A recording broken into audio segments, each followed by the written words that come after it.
Management Advisory. As Stigma, we've been asked by AIDS Foundation to facilitate this capacity building course, focusing on the rights-based approaches to stigma and discrimination for persons living or affected or infected by TB, HIV and AIDS, and other relevant issues that people get stigmatized and discriminated of. So my boss has said I must welcome you all, and please feel free to participate, share your sentiments, your insights, your feelings, as already some of the participants have done so. The rest will be in the pudding, so these are just words of welcome. The most work will be done by all of us together, not by me. And the process that we started now is part of that participatory approach for us to understand exactly what are these rights-based approaches to deal with issues that we are facing in different ways. So these are the words of welcome. We do quite a lot of programs such as program design and implementation, aid effectiveness, monitoring and evaluation, community facilitation, capacity building, development of research, grant management, and resource mobilization. We work with a range of organizations in South Africa and maybe in other African countries to do similar work. So thank you for being here, even though you didn't know what time we're starting. I've already apologized on behalf of the facilitators and noting that our organizers, our coordinators, such as Show Me Your Number, need to assist us so that on Friday when we leave with the logistics, we are all happy and don't have to wait long hours. These are the words of welcome. Moving forward with the program, I'll request that we sort of go into the introductions before we do the house rules and the expectations. We're gonna do the introductions in a very exciting way, other than standing up and telling us your name. You will take the piece of paper in front of you and draw your hand. You sketch your hand with a pen, and then in the middle of your hand, you'll write your name and the place where you were born. For example, my name is Sarah. I'm born in Mawelawela, next to Baba Chon, which is Mpumalanga province. Then in the different fingers, I'll write the different titles that I'm known of in my family. For example, I'm an aunt, maybe to Blessing. I could be a mother too, or a wife.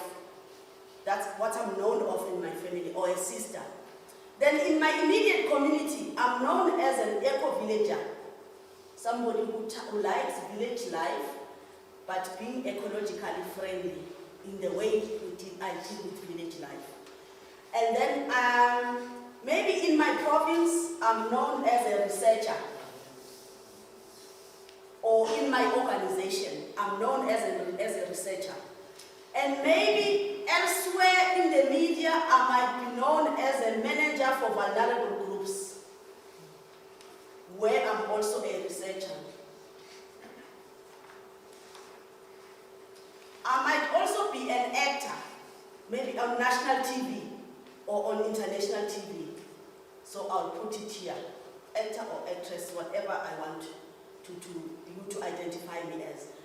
Of course, there's many titles you are known of, so the whole idea is for you to tell us what you're known of at an individual family level, at your community level, maybe at a work level,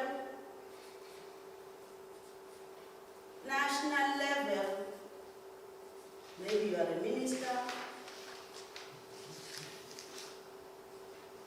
Then at international level, maybe you are a president for an association dealing with stigma. So what you're known of, the different titles that sometimes appear in your CV or in your profile based on what you have done. But from home to community, to organization or institution level, to national, provincial, or many other circles, only 5 titles that you know of. We're conceived in Sophiatown and then born in Midlands. I think this place belongs to them. No. Our constitution says South Africa belongs to all who lives in it. It means once you get into the borders of South Africa, I must respect your life, your dignity, and not discriminate you. And that's the reason why it's termed the best constitution in the world. You must underline that. Because people's lives in the past were taken, they were being murdered because they were intersex. Because at some point there was stigma around HIV. Because at some point, perhaps TB was seen as not human. Therefore, their lives were taken. Discrimination, it happens everywhere. We learn about it as well as stigma. What I do normally after this exercise, I put them at the door that we forget about our titles. When we engage here, we engage as what? On the principle of, or principles of non-discrimination, equality, and dignity for all. Yeah. But for now, we won't have time to stick them up here. We'll just leave them on our desk by a report. But here we also are creating a national network of people who are skilled and a network of solidarity, because we are all more or less working on the same issues.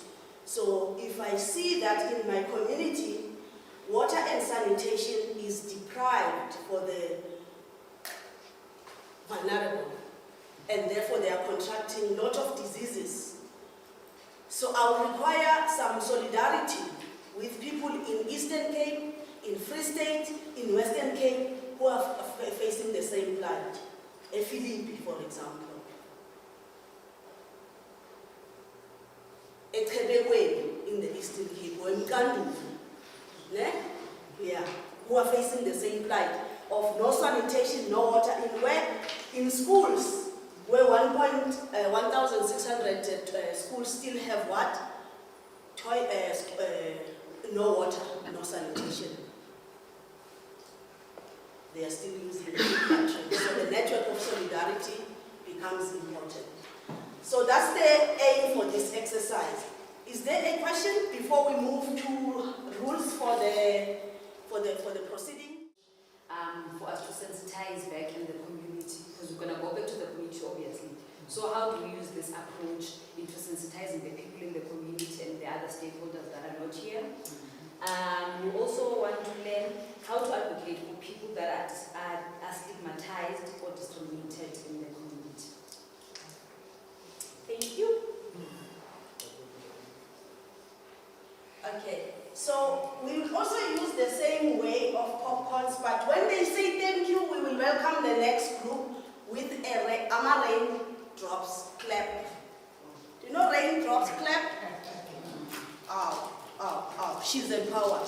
She said I can say her or she. She's empowered. Can you show us what are the raindrop claps? Show us.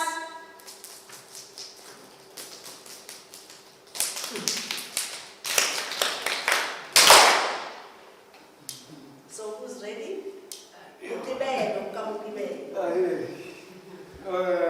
This group, they are already taking a lot from us, 3 of us. But we have this important one, these 2 important ones. The first one is to be the master trainers. So we are expecting from the AIDS Foundation that they can employ us as freelancers. Yes. To go and train in our different provinces and to different sectors. That is our number one. Number two, to talk more or know more about different challenges when it comes to stigma from different provinces, because of we understand that the stigma from Free State, it is different to a stigma to Cape Town and stigma from KZN. So we want to at least engage with each other so that we can be more. Then I can say others will take it. Thank you.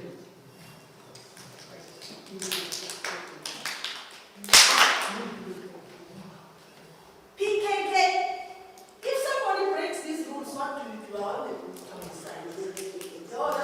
That's why I resigned from teaching, because I said I was still paid to a small hand.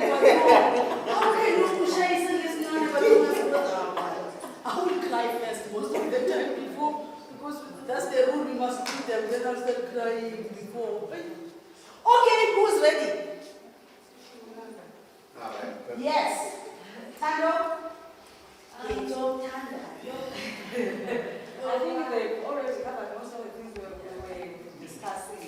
But what I would like, when you go to a training, you always expect to gain more knowledge or to sharpen your skills on what you already know. So that's what we were expecting, as well as to know that we've been trained to be master trainers, and then after the training, what is going to happen is after expecting us to go back to our districts and conducting these trainings.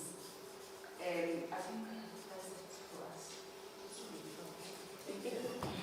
Ready? Clap.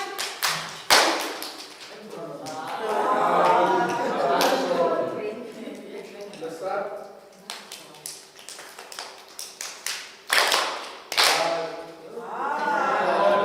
It's like going to these dance groups where some other people, they say left, they say right, they follow the rhythm after. Okay. Team Beautiful came up with almost everything there, but what maybe is missing from us, what the other colleagues have transpired, is that maybe for us, how does this toolkit really look to the diversity of all key pops? Because it's a various of different people coming from different sectors, multi-sector. So how does the toolkit really speak to that individual sector, and how does it include it without discriminating on its own? Because sometimes we sit here and then we forget about people living with disability, we forget about other sectors that are not represented. So how does the toolkit actually speak to all the sectors under the civil society? Amen.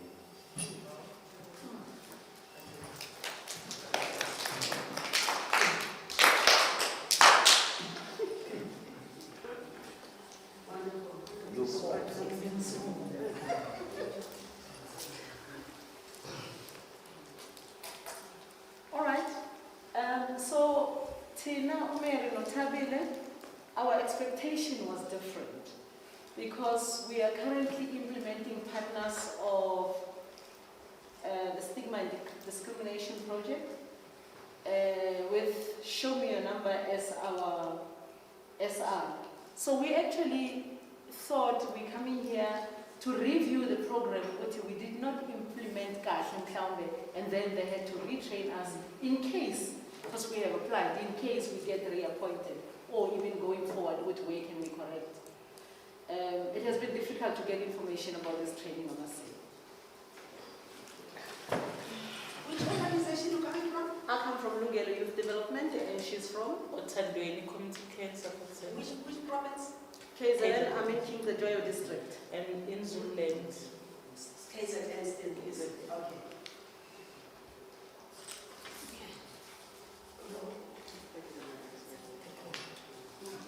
Next, is there a group? Yes. Yes. Yeah. Yes, Elaine. Clap, please. There's no problem. Thank you. Okay, our group, all of us, we came from Cape Town, and also this expectation that we thought of are already there. But what's left is that we wanted to share our knowledge because all of these 3 organizations that we are working with are dealing with stigma and discrimination. So we're here to learn more in other provinces and other organizations what we're gonna share here and then bring back to the community where we work from. Yeah. Thank you. Yes.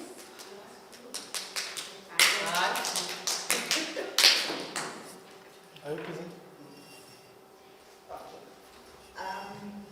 My partner and myself, we came up with the scaling up of anti-stigma. We just want to know more about that. And the multi-sectoral approach to anti-stigma and discrimination. The new types of learn the new types of discrimination. Want to learn more from maybe other participants and the personal experiences on stigma and how to overcome or resolve. And the last one, how this training in terms of anti-stigma and discrimination is linked to the human rights or human rights violation. Something like that. Thank you.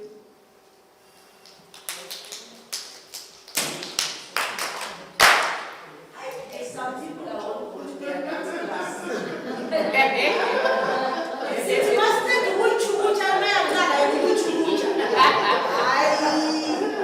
Okay. Thank you very much. Perhaps from the expectations there could be 2 things I cannot answer immediately. But at the end of this, your group? Yes, there's one that I forget to say. The certificate. We expected at least some certificate attendance or I can't hear you. Develop. the certificate. We expecting certificate. Okay. Thanks, Develop.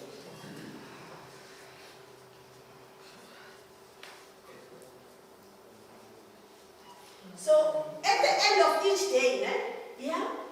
So, There's yeah. nothing new from ours. It's everything they said on the board. But one last thing that we expected the training to be interesting, interactive, and provide new information. I think that's one. Just to.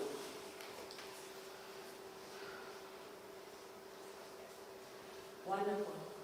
So at the end of each day, we're going to come back to these expectations and remind ourselves of them and whether we are ticking the box. Because at the end of this workshop, 5 days of being together here, almost 6 hours to 7 hours a day, we should have gained more knowledge and sharpened our skills in the areas of stigma and discrimination. We should have learned more about rights-based approaches in dealing with stigma. We should have learned more about the different vulnerable groups. I normally use these because if you are called rural and therefore vulnerable, it's imposed forms of vulnerability. That's what I think. If you are a woman, they call you vulnerable, or a child, or LGBTIQ+A, and referred to as vulnerable. It's imposed. I'm just human. And the fact that I'm discriminated or stigmatized quite often, that's why the South African Human Rights Commission came up with the 13 categories of people that are referred to as vulnerable. They include some of those that I mentioned, and others I'll mention when we come to section 2 of the South African Constitution. So, there could be 2 things I cannot answer. What is one? To be master trainers when you go out with the knowledge here to train others. I'm not sure if where you are working, you are not training people already. If you are, and perhaps the challenge will be that your contract is not renewed, you don't have more funding to continue the training based on the capacity that is going to be delivered, then that's a challenge. This is a train-the-trainer program. The expectation is that when you leave after Friday, you continue and train others. Obviously, we will know more about the different provincial challenges and how we can, perhaps as a national network of solidarity, in the name of non-discrimination, equality, and human dignity, we can, try to support each other.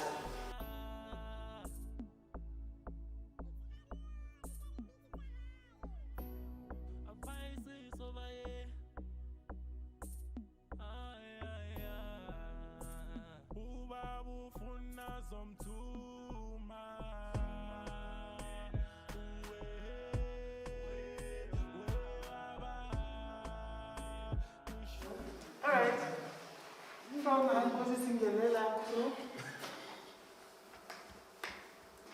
we'll be answering all the questions that were brought forward. Then we'll be having our person to read the questions, me and Yugobalo will respond to those questions. Yeah? So please be patient, we'll take questions afterwards. If you need clarity, please don't rush. Okay, and hello again, correct. The first question was, what is stigma? okay, from our side, we said stigma is a behavior or attitude influenced by disapproval of one's characteristics or social standing. For example, you can be stigmatized due or based on your HIV status, how you look, and your gender identity, and others as well. So that's what stigma is all about. And in most cases, stigma is based on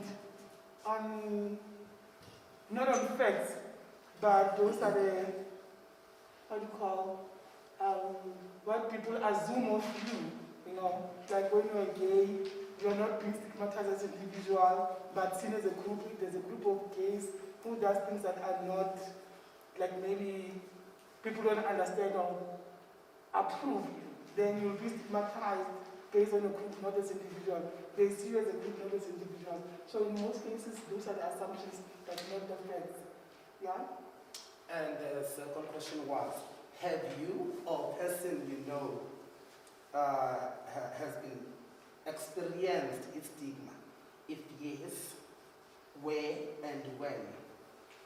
Okay, so that question we answered with a case study that you can refer to on YouTube as well. So my aunt Cindy, sorry, we said we don't have to identify, but because it's a public thing. So she was one of the members of the TAC when they were fighting for the campaign. So in 1991, she lived in Cape Town and she was pregnant. And she had just found out she was HIV positive. So because of the stigma back then and discrimination that was directed at people who had been identified to have this disease and how they were stigmatized and ostracized from the society to be a group, as he says, that's untouchable and that people have distanced themselves from. Nurses at the hospital that I will not name that she went to did not want to touch her or even come close to her at labor. So the stigma went that far to an extent that she had to lose the baby at birth because he got stuck with his neck and could not breathe and died because she was HIV positive. And the repercussions of the stigma were that she lost the baby because the nurses didn't know. And if you contextualize it in our days, they didn't have information. And everyone who had HIV had AIDS in their eyes and it was contagious. So the stigma, starting from the smaller effects of the stigma of their identification and influenced by their disapproval or by the societal standing of the fact that this one, okay, I'm not AIDS. So that was what happened. And then what was the next question? How did she feel? She was depressed and miserable, and she went to a mental institution after that until she started the medication. And then the last question was? What did you do? What did she do? After bearing the child, that's when she joined ETAC on those fights in front of the parliament, and she joined the other Chapter 27 institutions because the stigma led to her right to healthcare, which is enshrined in Section 27 of Chapter 2, right to health, being infringed and being deprived of that right. So stigma is that's how we answer it. It's just that attitude that can even lead to your human rights being violated, which is very important and very evident in this scenario. Or you can find her story. There's a summarized 4-minute video on YouTube. It's titled Masindi's Story. So it has the thing. It was published in 2006 on SABC2. Okay, the other point that you forgot to mention is that we do have types of stigma, which is external and internal. What does it mean when you talk about external? External is you being stigmatized by the community or society, but then internal, that's when you are self-stigmatizing. For example, if you're HIV, if it happens that you test HIV positive, even if you get your flu, you just automatically assume that everyone can see that you're HIV positive. In essence, you are stigmatizing on yourself already. Wonderful. So we want to do a chest clap. We'll do a feet clap. Thank you. Shosholaza.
That you want to show us. Yeah. Okay, this is group Shosholoza. The question was, what is stigma? And then our answer was negative perception attached to someone perceived to be different. And then we did an example. A gay group of gay people didn't have the money when it was during the COVID. And then they had to go and apply for some funds or application for some food parcels, because there were some food parcels that have been distributed in another province, which is in KZN. And then when they entered at the office, they just be stigmatized when they had someone else from the office said, you guys have money, so we can't give you food parcels. So,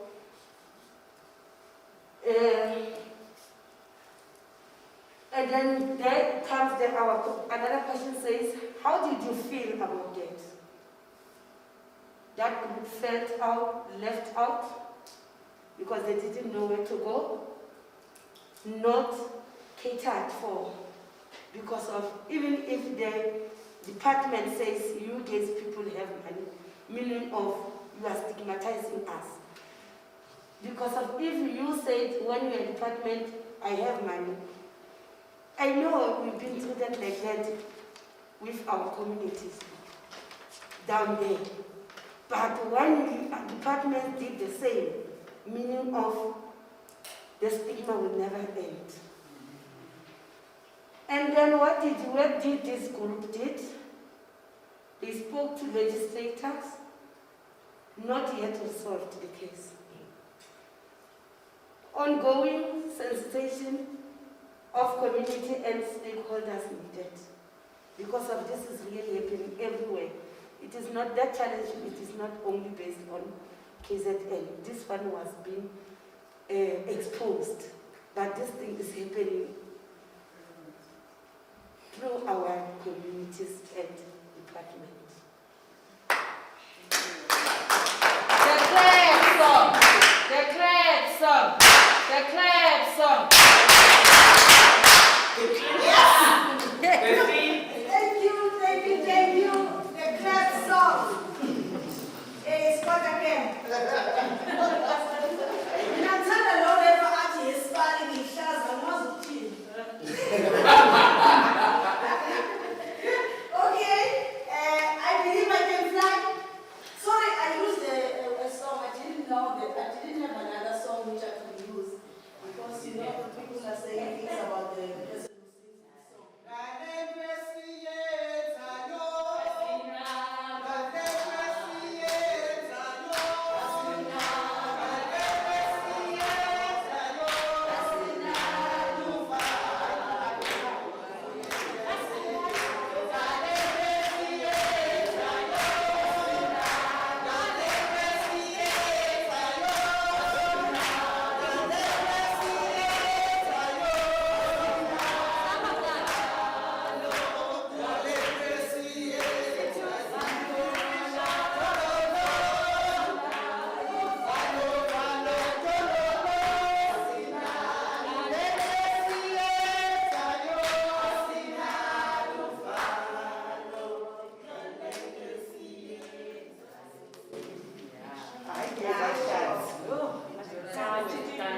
Sisecaweni manje. Amen.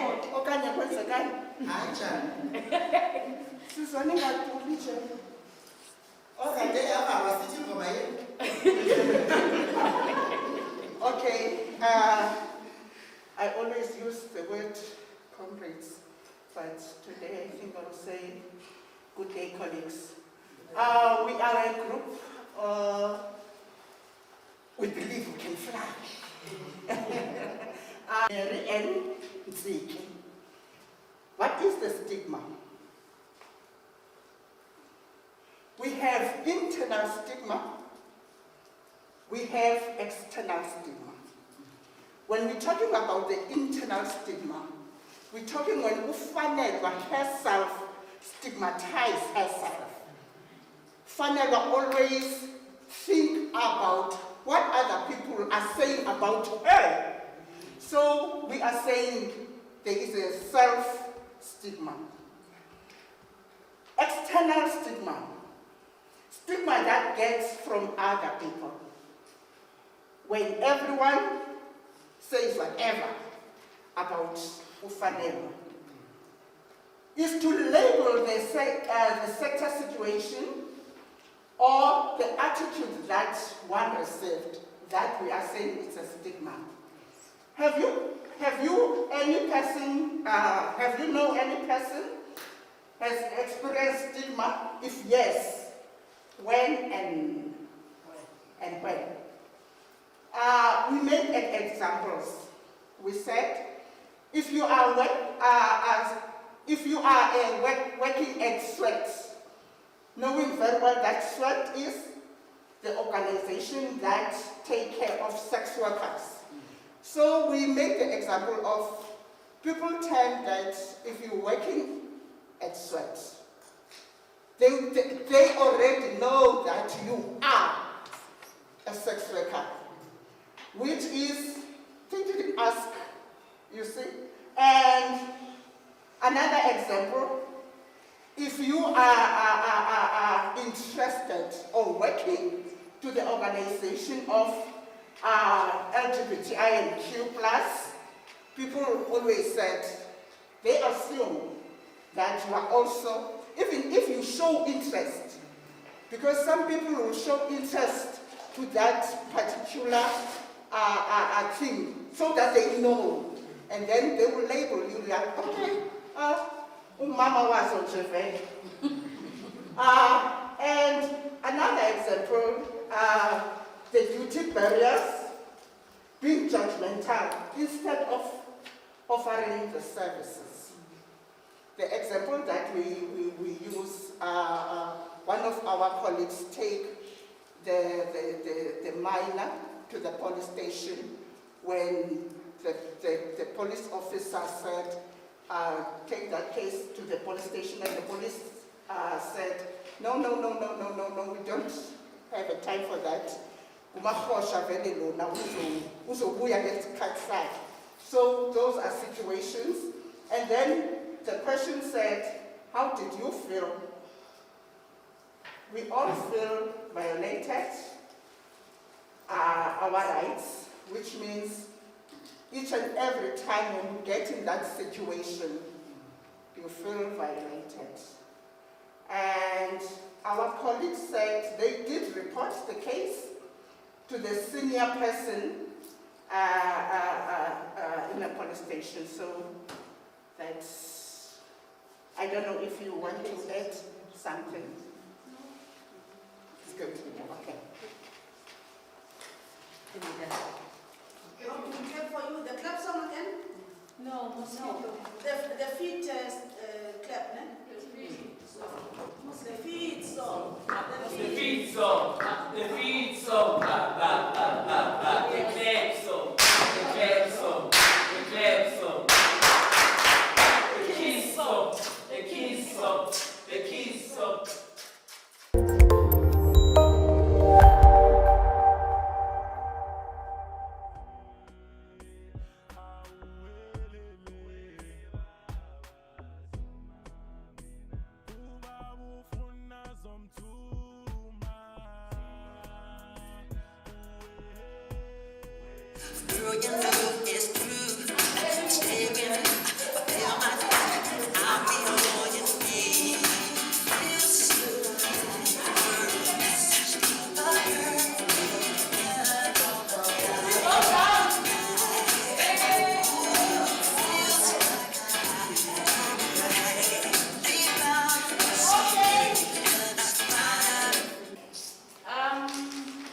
Hello everyone.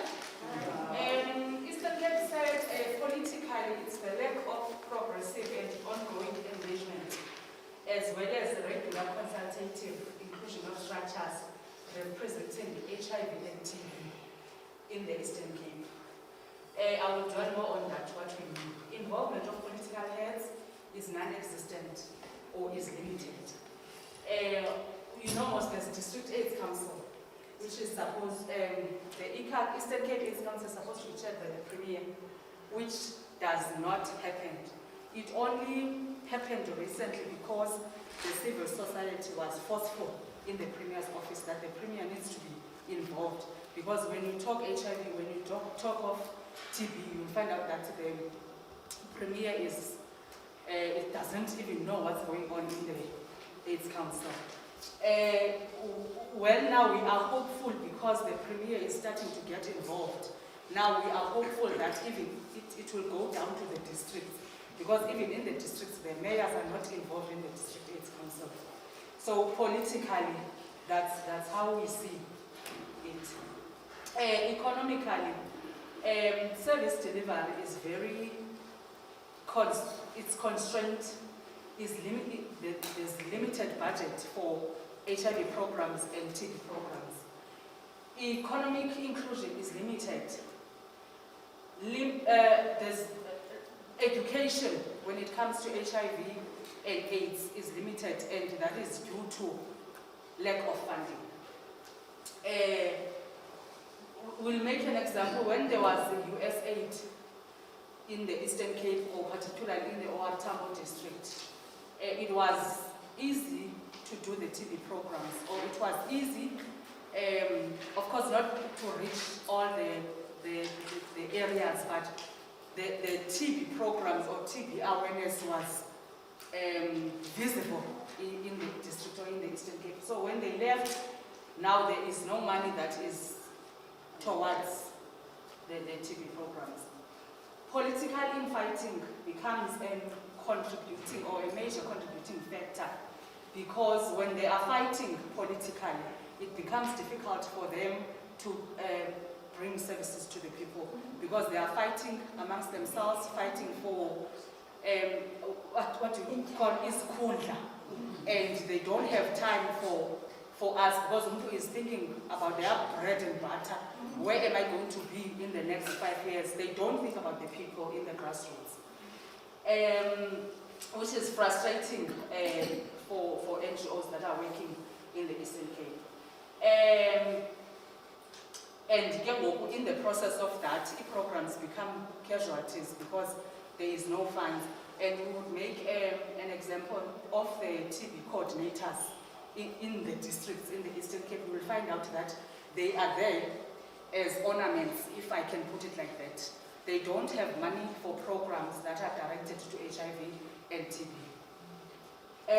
Socially, my teammates will add on the things that I've left. Socially, we said social norms, TB patients are bracketed, and religion and culture plays a huge role. And we mentioned poverty as an impact in TB program. What will happen when there is a program, a budgeted program that is allocated for TB, it will be easy for the NGOs that are working in that specific area to reach the patients and to make sure that there is treatment adherence. But when there is no funds towards that, it becomes difficult. That's why you will find that there is a treatment interruption, or the patients are not going to the facilities to get their treatment. Economical impact lack of funds leads to limited programs or outreach of programs. There's labeling. When we do the door-to-doors, you will find out that people that have TB or that have HIV, they are, I don't know whether to say scared or skeptical to go to the facilities because of stigma. And there's also a contributing factor that in the facilities, there's labeling. If you've got TB, you go to a certain door. If you've got HIV, you go to a certain door. There's labels on the doors, which makes it not easy for TB patients or people that are HIV positive to go to the facilities due to that.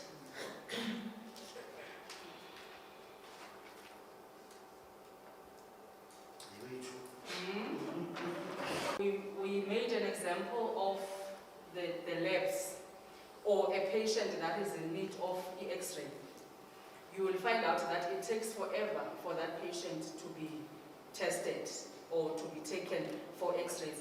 They will go back and forth to the facility, keeping in mind that this patient maybe will be traveling 50 kilometers to reach the facility, only to be turned away and not being referred to the respective, whether it's a hospital or whether it's a healthcare facility that has those facilities of X-rays and stuff. A person will end up, their health will end up deteriorating because I think even Namanis, they want to prove themselves that they are good nurses, because they will say, take this treatment, I know what I'm doing, and go back home. Find out that the patient ends up deteriorating and they end up dying, which could have been avoided. Social media trolls and misinformation. Social media trolls will say, let me make an example of an adolescent girl and young women being diagnosed with HIV or being diagnosed with TB. It will reach social media and it will spread. And now it belittles the girl that is, or the boy that is diagnosed, and they will end up not wanting to even attend school because of that. As well as what we've recently found out is that in the clinic cards, the status of the mother is written there. Now imagine a 10-year-old who does not even know that he is HIV positive finds out from peers at school that yeah, when your mother is HIV positive, and it means now you are HIV positive. Now it makes one uncomfortable or even hurts them because they did not know, and this is how they find out. MNE is very poor in the Eastern Cape, primarily data capturing in the facilities. We would get a list of referral of patients that have interrupted treatment or have missed appointments. And because we are doing HIV and TB adherence, you will check the list, you will find out that 90% of the patients in that list, they have not missed their appointments, they have not interrupted their treatment, because you know most you are doing daily observed treatment on them, so you know, and you've checked their clinic cards as well, so you know that they have been in that particular facility. But because there is no capturing of the information, that is why now they would say the patient has missed. It makes one now to question how the statistics is done, because they would say that there is defaulters, or they're not saying, they don't say, the new term now is not defaulters. They don't want to say, I don't know whether it's treatment interrupters. So they would say that there's 30% of treatment interrupters. And when you go to the grassroots to check that, it is not like that, but the facility is not capturing. So I don't know what could be, we've been discussing in the districts, I don't know how could that be. They've been giving data capturers, but it's still the problem. Environmentally, we know most Eastern Cape is very rural, so it affects service delivery, especially when there is lack of funding. You will find out you want to reach Ikocha, which is in Mkanduli, and your organization maybe is based in Tata. It's not easy for you to reach Kocha when you do not have money or when you do not have funds. As much as you know, but there is a need for TB program or TB services in that particular area, but it becomes difficult because it's not easy for you to reach. It will be easy when you have funding, but when funding ceases to exist, you don't know how to reach that area because you don't have funds. And again, it comes back to saying to us, how do we make sure that our programs are, what's the term, are sustainable? How do we make our programs to be sustainable? Even when we apply for funding, we do write sustainability plans. But in reality, those sustainability plans are not easy when you do not have funds. So sustainability plans are there and they are very nicely put, but the reality is that it's not easy when you do not have funds to continue with the programs.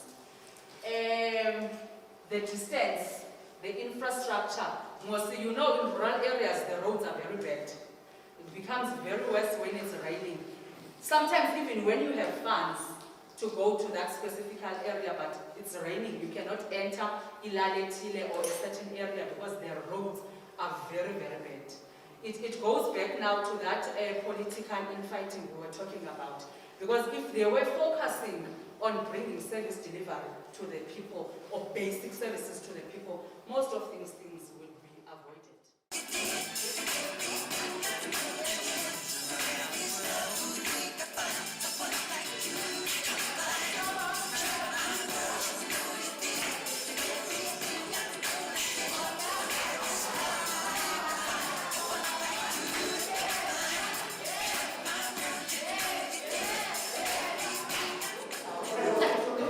Good morning, everyone. We are Free State Masokolara Masele. Like Alagoha Uma. Yeah. So we are here. So we are going to check and I'll show you how to Masele doing things there at Free State. See what it is. Okay. Afternoon. Okay. Hello again. Okay, we as Free-Staters, we have our answers. We did zoom deep into the roots, cause of stigma. Then under the political aspect, we did give an example of sex work, division on decriminalization of sex work.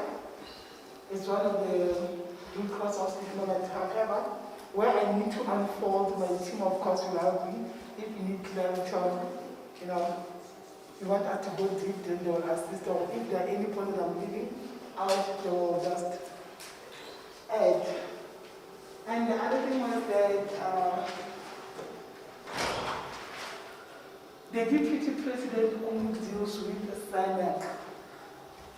And then when we say deputy president only deals with SANAC, we do have national, which is where our deputy president stands with SANAC, where they solve anything that comes to AIDS. So in our province, we do have our premier, who is our civil society co-chair. So when it comes to when we were supposed to meet with her, we can't get hold of her. So in Free State, we are still struggling when it comes to meet with our politics when it comes to AIDS from province to locals. Okay, the other point is that police arrest sex workers for carrying condoms. Political heads know and don't assist sex workers.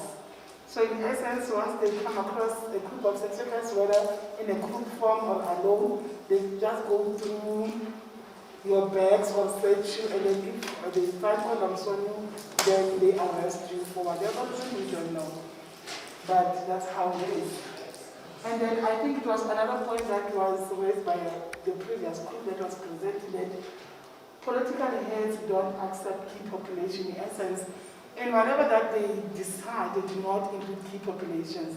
To some extent, we believe that consultations need to be done with key population before they could conclude on anything, so that at least we have an input. So in essence, they do not accept us or include us in whatever discussion that they're having in most cases. So if I could move to the next point, is there anything that you want to add? Anyone? All right. Point number 2, which is the economic part of it. Because I'm talking about stigma discrimination, the root cause of those things. So in the economic aspect, informal settlements, TB is right because of unclear environment plus poor hygiene. As we know that most of the time the informal settlements will always be considered as those people who are vulnerable to TB again. Even if when they are doing their Sasel or whatever campaigns, they'll always target such settlements, informal settlements, because they believe that TB is very, very, very high in those areas. So the other thing is hygiene, because you find most cases they dump everything anyway. I'm a Pampers, so the hygiene, the standard hygiene is being compromised. The other point, funders.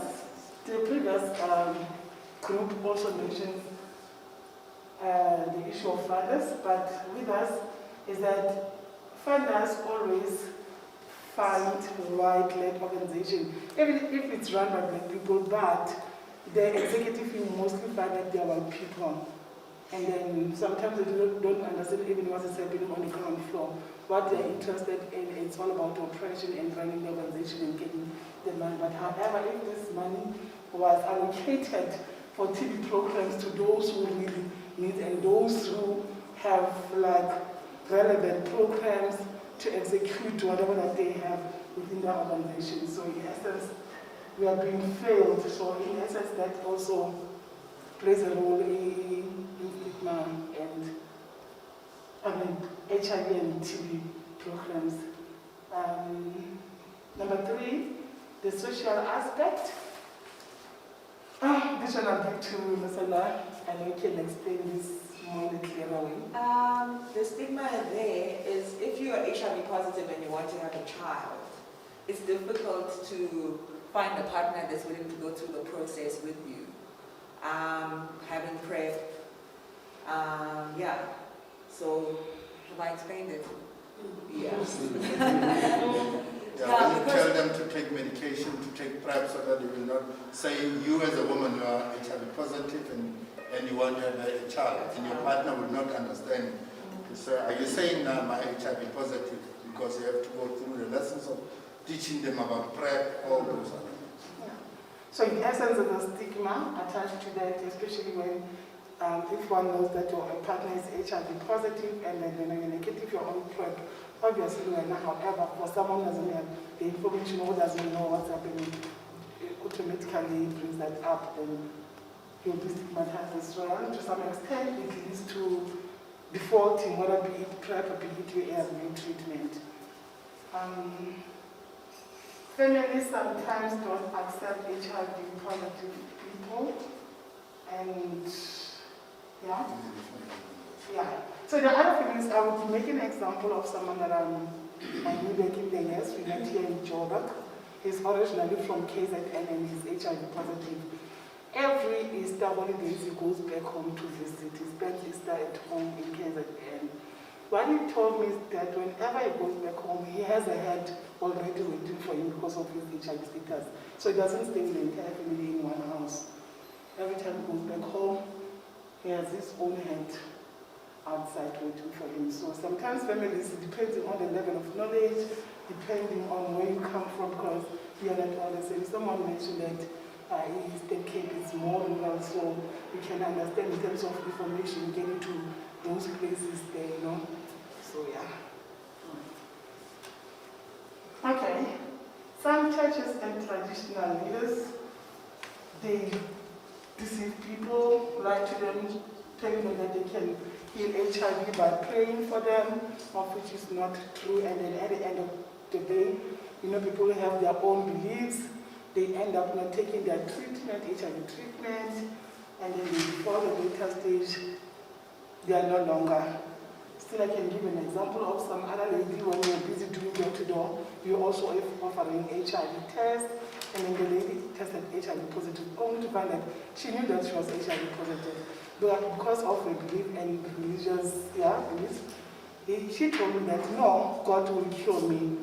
So it happened, I made a follow-up. It was like 6 months down the line when I went to check on the lady if she did go back to the clinic, or she's still believing in her religion, only to find when I got there, it was different people because she's no longer, she died 3 months ago. So that's how it is. Even with the traditional healers, they would just bring something for you so that you can drink it in visa, then believing that there will be HIV negative and there's no such.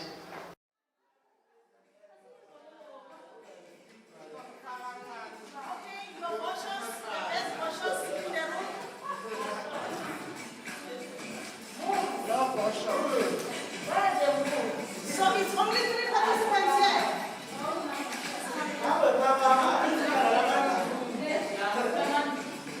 Okay. There's no more.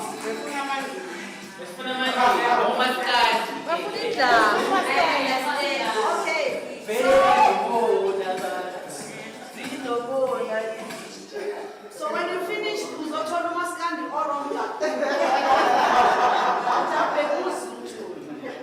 Yeah. Okay. Thank you very much. KZN, root causes of stigma. Okay. KZN, we started looking at it in a political way, looking at it provincially. Provincially, we, as KZN, we don't have that much of a stigma because of the program that the previous premier who's in Kiza started, he always has Operation Sumasak. Also, if you look at our Provincial Council on AIDS, the premier is the political leadership and the political head, and the Ubaba Umzete is the civil society co-chair. So they are always there, and they are always showing leadership to the MACs and the mayors. But when it comes down to EDAC, where the mayors should lead the fight against the HIV and TB. That's where you find a lot of stigma, because their individual perceptions is not aligned with the provincial goals. The mayors one mayor even puts it in a way that HIV and TB is an unfunded mandate. So,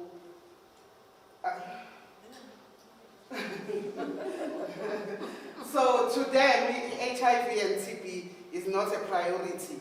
So if it's not a priority in the political leadership in the district, then if you go down to the 1/8 committees, they are just it's a dead zone. So you won't find the ward councillors also there. It's very bad, because if you go to the 1/8 committee and you start talking about HIV, you get a lot of stigma comments from the political leadership of the ward. I was just making an example when we were doing the 1/8 committee elections. One councillor just stopped us when we talked about sectors and said, I don't want any sex workers in my ward. And we tried to explain that you cannot just exclude people because these people voted for you. And he said, no sex worker voted for me. I don't want sex workers in my house. So that's how deep the stigma is. And not just for sex workers.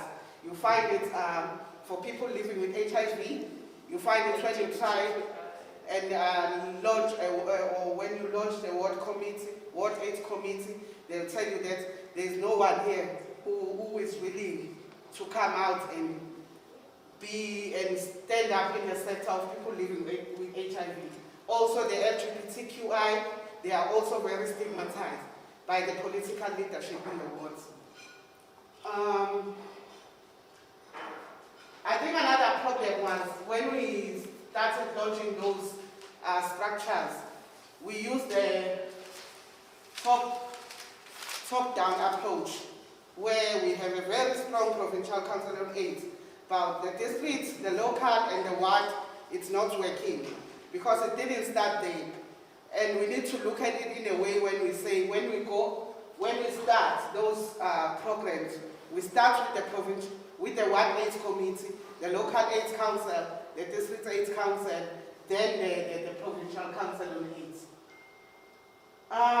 Economically, the resources they are not allocated in a way that will benefit HIV or TB.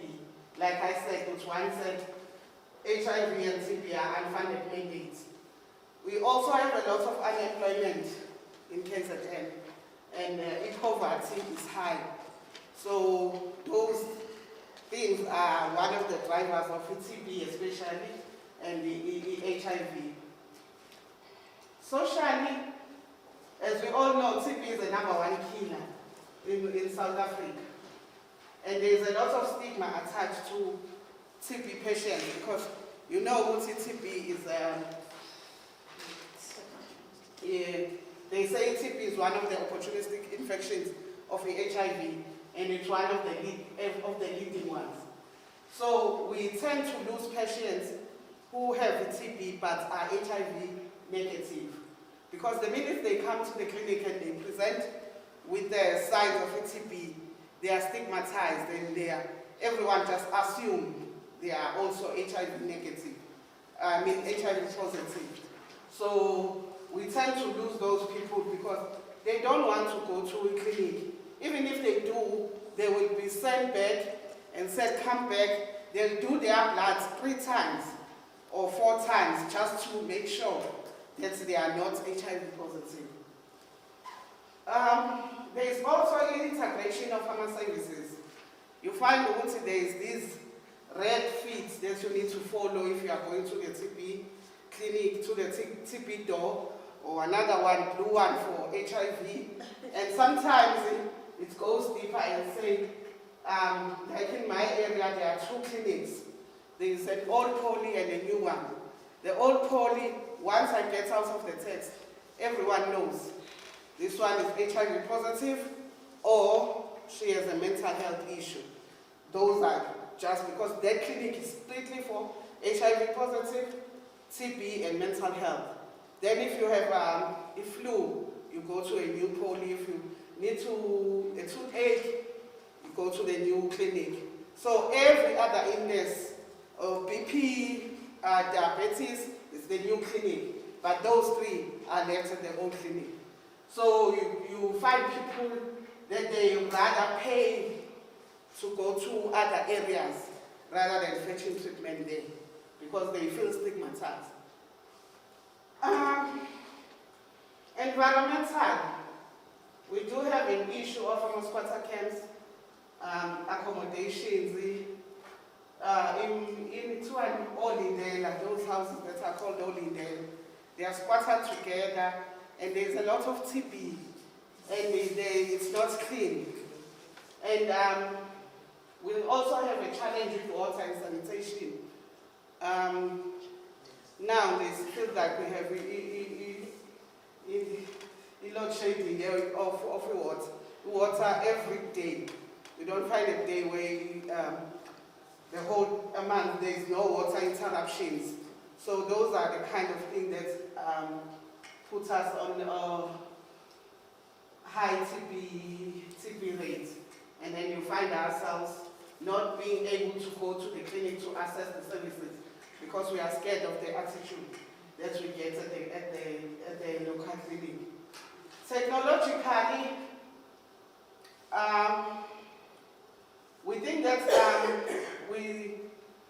from that time we used to have like programs even in the media where like also CET, where those programs, all intersections, those programs that were teaching us about HIV and stigma.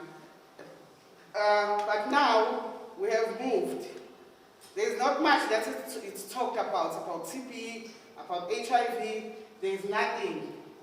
And if you look at it, there's more media coverage now to COVID than the HIV and TB. It's like TB and HIV, they are just like any other. And the COVID is it's one thing that has a priority. We've seen our government invested a lot of money to COVID. We've seen our scientists rushing in and coming up with new vaccines to treat the COVID. But we've had TB for such a long time, and TB has killed a lot more people than COVID has. But we still don't have a vaccine for TB. So those are the things that they've shown us that there is we have resources to do better in TB. We have money to invest in TB and treating TB and ending TB in our lifetime. But it's just that it's not that important to the political leadership. And also the issue of lost files in the clinic. You find that most of the things move digitally now, but we still have those filing systems where if I lost the file today, then all my information is lost. I have to start afresh. My bloods and everything, they are lost with the file. But you find there are some hospitals that have a digital world where I'll start by at the filing office, I register, they put all the information, they computerize everything. When I go to the doctor will computerize everything that I have. If I have to book for X-ray, I just go to X-ray, X-ray will access the file from the computer, and then they know what the doctor has ordered. When I go to the pharmacy will put the file number, and then they know what the doctor has ordered. So everything is computerized. But if the government could introduce that system, I think the issue of staying longer, even in clinics, will be addressed. And then the issue of carrying these big files that stigmatize us, even when we go, even when we are inside the clinic. Because the files for HIV patient and TB patient is not the same as the other files. So those files, they also play a very big stigmatizing us.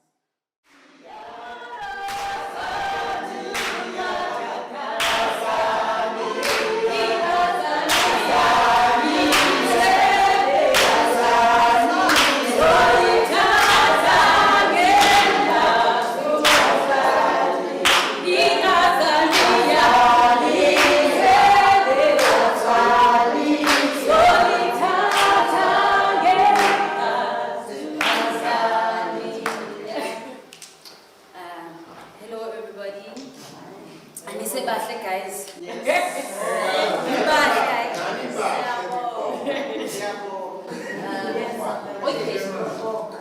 So we spoke more about ETB, ne, Tina, because there's a lot of treatment interrupters on the TB side, and there's a lot happening in the Western Cape at the moment. Politically, we have the Department of Health, which is the provincial health department, and then we have City of Cape Town. So currently, the City of Cape Town is closing all its clinics, and the people that are using the clinics from City of Cape Town are being referred to other clinics. So if ever you were going to Nolungile because of walking distance, now things are about to change. You need to go to Maiken Mapongwana, which is you need to catch a taxi, and you're unemployed, and you need to go take a treatment. So it's just in a lot. Economically, when it comes to money matters, you know that if you have TB, you need to get the grant because you can't go to work anymore and all that. So now, in the Western Cape, the doctors used to apply for that grant. Now that things have changed, the process is that you need to go to the SASA facility yourself, then they give you a letter, you need to go back after 2 weeks, then after 2 weeks you get a form that you need to sign and go back after 3 days. So that's money, that's you traveling a lot. And then because of City of Cape Town is closing down the facilities, it means all the programs that were being implemented of about TB, the outreaches and everything, they're about to stop because City of Cape Town has the money. Now, if the province is left, these things are going to be missing. On top of that, some of the TB patients are being denied grant because they are being declared as fit to get a job. So if you can't get the grant, you are fit enough. You can still work. You didn't lose much weight. You still have the strength. Go get a job and work. You can't get the grant. That's what the healthcare facility people are saying. Socially, if you live in the informal settlement of Enkanini or TR section, when you get to the clinic, obviously, you know, that's the stigma that you get, that if you're from the informal settlement, because of how they are, people in the informal settlement are said to be, maybe 6 people, so that's why you get TB, because there is no ventilation and all that. So there's stigma towards where you really live. Technology. I can say we are sorted because at least we have facilities that do the x-rays when they can't really find TB with the sputum, so they do the x-rays and all those things to make sure that people are safe. So we have Gene Expect, which is they produce results at the same time. Environmental, the conditions are bad. Currently, the grains are all blocked. When you pass, the grains are like so that's why people get more sick. More than enough people being okay, they literally get sick. One of our TB facilities, which is Ilizo Nobanda, where DR, TB, and MDR and XDR people were being taken care of, was closed last year in September, and we had about 10 cases of people that passed on after the clinic was closed. It was based in Kailicha. Now you need to go to a Programe chest. A Programe chest gets filled because the Western Cape is big and there's a lot of people that have TB. So if you can't find a bed there, you need to wait at home. So while you wait at home, you get more sick. Because you can't go to the clinic and get medication, the ventilation and everything is not proper at the house. I think Sibahle Kanje. Yes. So let's give them a clap song. Sorry, I got a question for them. I have not given you the PKK. Let's give them a clap song. Can we give ourselves a clap? Yes. Let's give ourselves a beautiful key. Look, 1, 2, 3, 1, 2, 3. You are beautiful. Pay attention to the items. At the Western Cape, our problem of having two departments that are head of health facilities, we are already talked about it as tech with Department of Health was the Western Cape and City of Cape Town. So those negotiations are on the table. So that part, at least we are saying we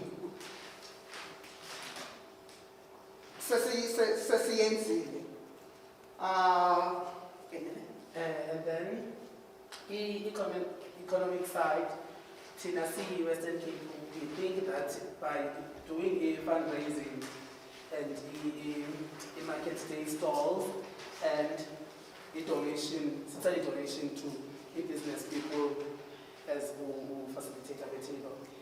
Then on the social side, we can sensitize the community, healthcare facilities, even the healthcare workers, yeah, TV. And the technological, we are good, all is well when it comes to Western Cape. Environmental level, CSR team, we think we need to mobilize the community and the members of the community to give the community information and education about their rights. Because we all know that not all in the community know their rights. Because, and invite the City of Cape Town to be part of the meeting. The City of Cape Town gets the Masbana, wow, they're saying the city, the other provinces, it's municipality. Yeah. Invite them, I guess the space where we'll be discussing about the issues, okay, environmental. I think that's all for us. Thank you. I have a question. You have 1 minute, 48 seconds left. When you say technologically as a solution, there's nothing you can say. You mean you don't have solutions to deal with stigma using EIT, the recent technology? You are not discriminated, you are not stigmatized in the Eastern Cape, in the Western Cape. No. Okay, wonderful. Thank you. You're beautiful. Hi. Sorry, I just felt dizzy for a second. Okay, for us, we just listed the cause and the solution time frame and the parties that will assist in dealing with the problem. For the political leadership at a local level, we thought about the sensitization of our ward councillors who say because they are newly elected. So we sensitize them now, and moving forward, they know what to do. Also provide the treatment literacy to the ward councillors and the mayor. The relaunch of the Ward 8 committee and the induction, a proper induction for those structures. Then there's a revival of our support group, so that we'll be starting looking at a bottom-up approach rather than a top-down approach.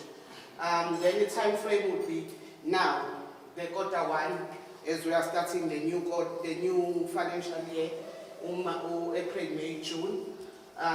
Then the parties involved will be Office of the Mayor, local and district, or HIV coordinators, and our supporting partners, those that are funded for Imaliara HIV. Then economic resources, funds should be allocated to the correct core. Funds for special programs. This funding is for HIV and TB. And the hiring of experienced HIV coordinators, they must not be hired politically, but they should have experience, not just academic only, but they should have experience working with the community. Also, that should be done now during the first quarter, and the office that will be responsible will be Office of the Mayor, UCOCTA, and Civil Society forums. I forgot to COCTA with sensitization because all our councillors are part of COCTA, so COCTA also should play a role to sensitize the ward councillors.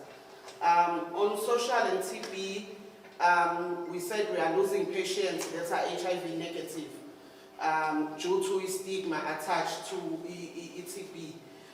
Integration of services will play a very big role in addressing the stigma that is attached to TB and HIV. We unemployment and poverty. We said we need to do more skills development and entrepreneurship. And departments that we said are responsible is with the OH, PTSD, the business sector, the NYDA to come on board and make sure that these skills is our tool. Under environmentally, we need the proper housing, the proper sanitation, dams should be state-owned, not privately owned. And the sensitization of the community and community health workers. Stigmatized due to indawo engihlala kuyona, then bese sekwazi ukuthi ngine-safest thizeni. We will need the municipality to play a role. The community esihlala kuyona should be sensitized that they should not litter noma ngabe they should know ukuthi there is one specific spot to throw away their waste. And also the Department of Human Settlement. Technologically, we need more social media coverage. It's education, YouTube, TikTok, HIV information should always be there. There are those challenges that youth have. Right now they have Umland challenge on TikTok. We should have a challenge on TB, a challenge on HIV, a challenge on PrEP. Those are the things that we should be promoting on social media. And also the ongoing sensitization SMSs, lawa phumayo for COVID and uvoda should also go out for TB and the HIV. Also in the clinic, we should be moving more to fourth industrial revolution and start digitalizing our files at the clinic level.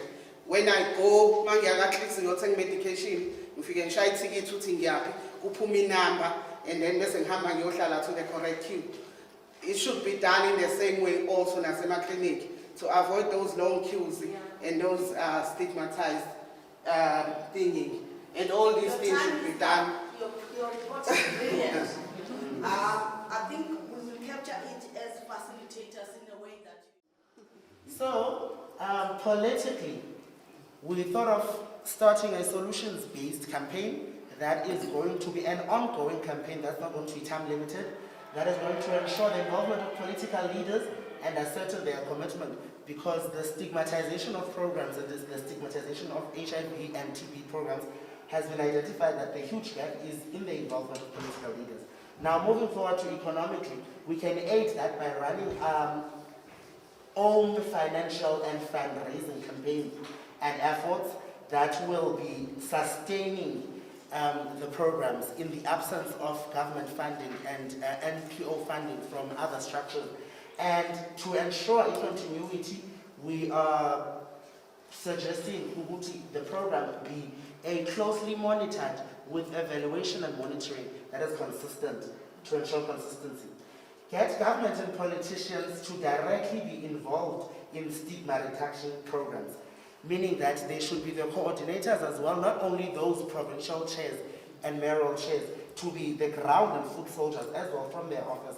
And also demand that sectors be also involved directly in the work, in the economic offices, to ensure that we include it in the budgets themselves. Because there's no use of having programs that are not funded, one of BOMPIOs. Then moving forward to socially, educational programs that will bring information about TB and HIV to the rural and township areas. Bring back the old Our Dot for TB, all those programs that are run by Soul City and Our Love Life to ensure that the stigmatization of the diseases such as HIV and AIDS and whatsoever was reduced completely.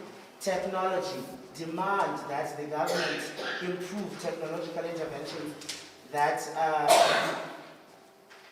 are promoting health, specifically for TB and HIV, because they are largely stigmatized at themselves. We specified the issues of doors labeled TB and HIV, people coming in automatically, you are labeled as that. Reduce those things and ensure privacy for people, because it is a rights-based approach as enshrined in their human rights, in which they must have a right to privacy. Social media educational awareness programs to reduce the trolls and the sharing of people's private information. We also have POPI Act now into action in South Africa, so run those according to that rights-based campaign.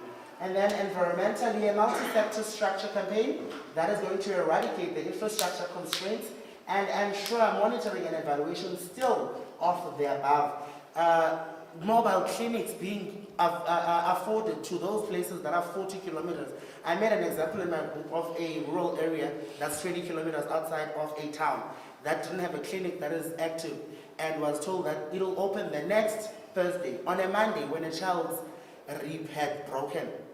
So imagine a TB patient that is suffering on a Monday being told next week, Thursday, are they not going to die and infect others with because it's highly contagious?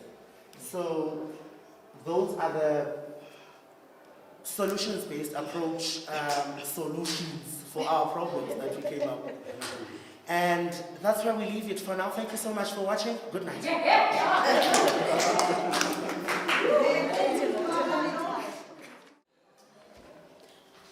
So we were doing solutions, right, for the problems or the root causes of our challenges.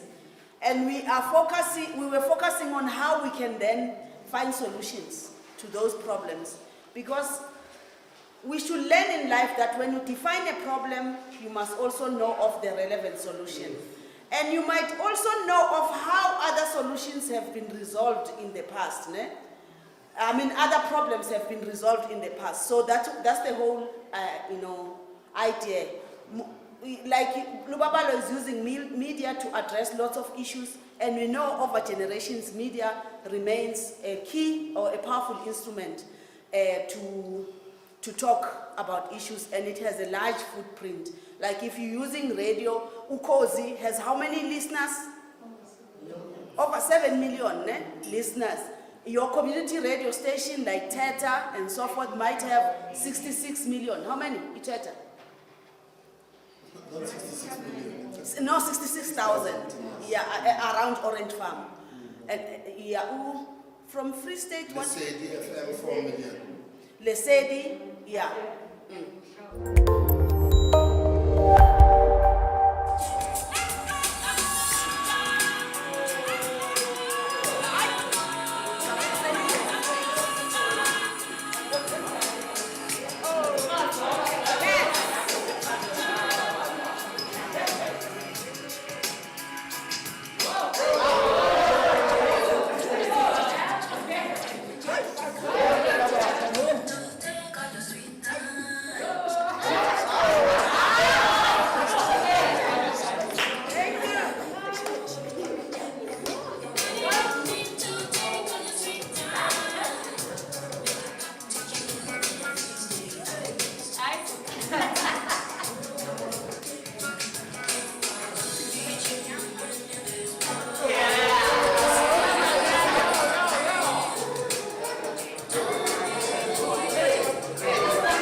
then, no. I was born in 1966, that's the real year. Ne? 66! Yes. And then, what happened is You that look 20. I'm not going to talk about that journey, ne? Because it was a beautiful journey.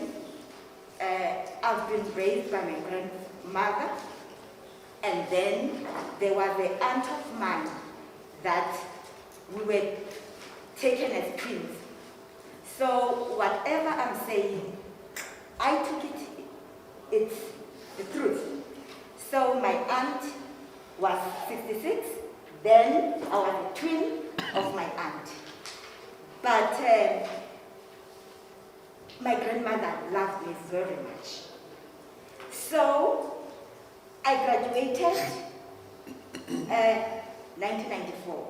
But taking you back to 1976, because I've been brought up in a background of socio-economic status poor, like if you Google, then you check for the red location. It's where I was brought up. The economic status was not nice, but fortunately, I managed to be brought up, and I was not discriminated because of my background, but I felt I discriminated myself or I stigmatized myself because of my background. Then, my achievements during that course of 1994, it's where I went to Uganda, 1997. I had an opportunity of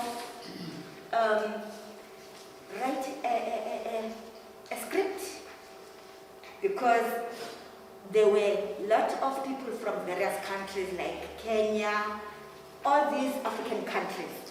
So it's where we were being taught about the gender-based violence, but you are focusing more on your background in terms of your core business, like rape, which was my core business. And I wrote about criminal justice that was not fair for the rape survivors. You left with 1 minute? The other thing, I've got 2 kids, Buchabeze and Bomobucha. You see, Buchabeze is a daughter, beautiful daughter, and Bomobucha is the son, handsome son. And then one thing that I managed to grow within it, it was the diversity. The diversity within the workplace, where I felt that I'm not going to be intimidated by the diversity. You see, there were other people. But I felt that there are times that I'm being discriminated. But I didn't know that time I'm fighting for my rights, like in terms of, I have to get this. So they like to say drama queen. They like to say drama queen. But that's me. For sharing.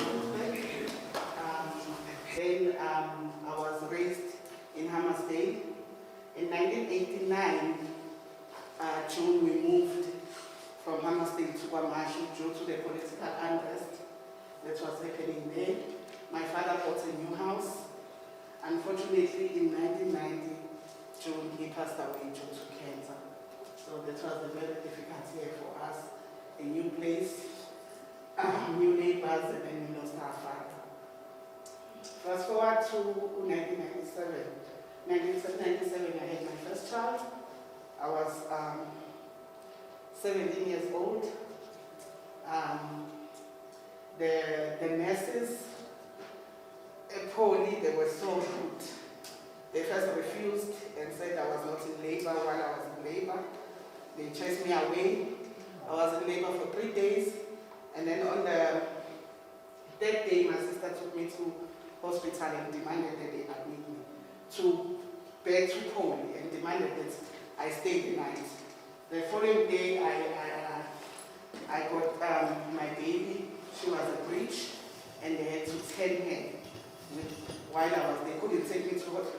it was late. And they were saying that I was supposed to have a cesarean, but they couldn't, so they sent her. But luckily she survived. In 2000, I had my second baby. She was born at 7 months. I was also misdiagnosed there when I went to the clinic at 7 months. The doctor who saw me first could not really put through what was wrong with me. I had to be transferred to another hospital where they found that I was bleeding inside. And then I had my second baby.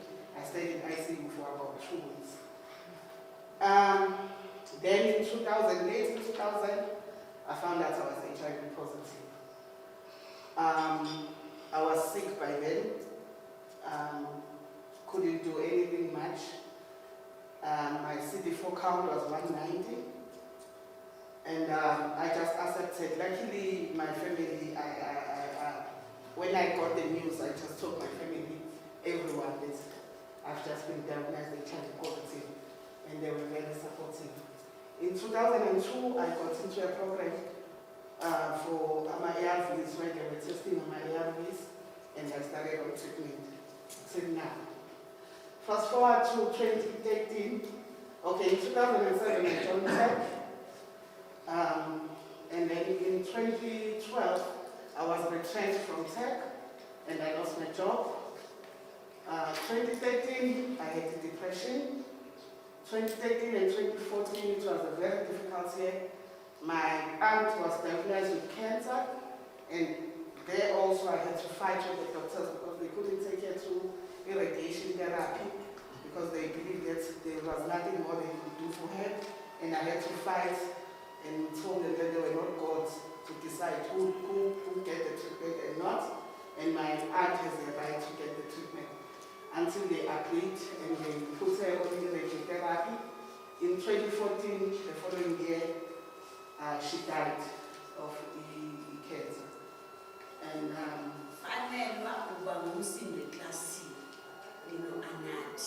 you are left with 1.5 minutes, 1 minute 30 seconds.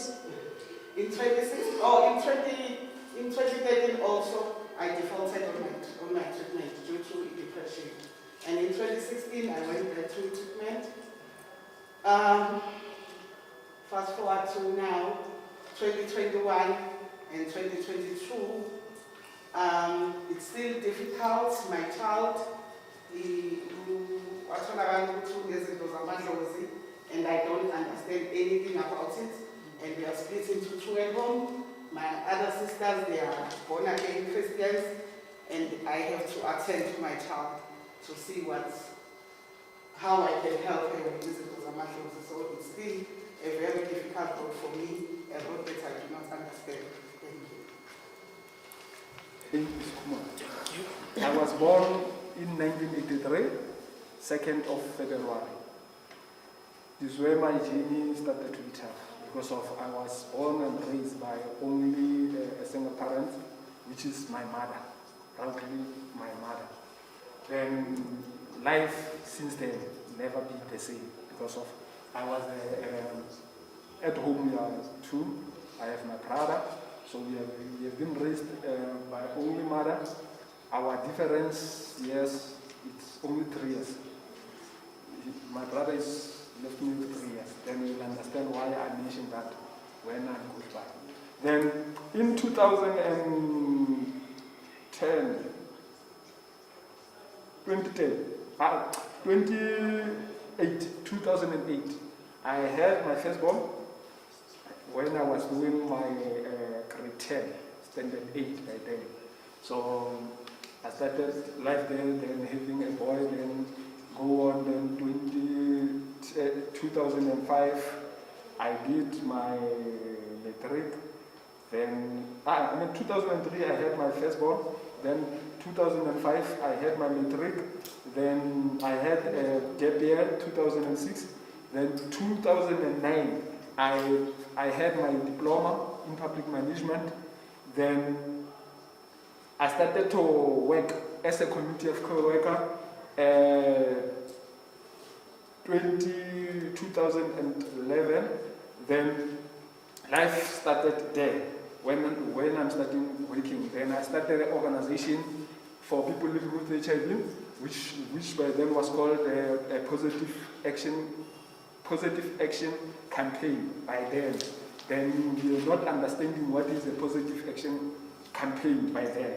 Then it was only based by younger people because of I was just come back to the college. Then we went on, then happy moments in my life. Happy moments in my life. I started to work for money 2020 when I'm starting to work at the HSRC doing a stigma index. Then the contract ends 2021 February. And remember I said I had my firstborn long time ago, and with the same girl. Then after losing that contract, I lost a woman that I used to love by that year, last of last year, and then she started to cheat more, and then she had a baby with another guy. Then last year she had been, that girl, beautiful girl was born. Then the girl came back to me, then asked for sorries. Then now I raise a child which is not mine. I'm not working anymore. I don't have work anymore. I'm only doing the voluntary work. I'm doing voluntary work at Positive Action Campaign now. I'm doing voluntary work now at the CSF. I'm doing a voluntary work now at the Human Rights Commission. I'm doing voluntary work now at the municipality as a AIDS champion. Then I think that is that. Was it via a neighbor telling you the mother of that person? And what did you do? And what were the results of what you did?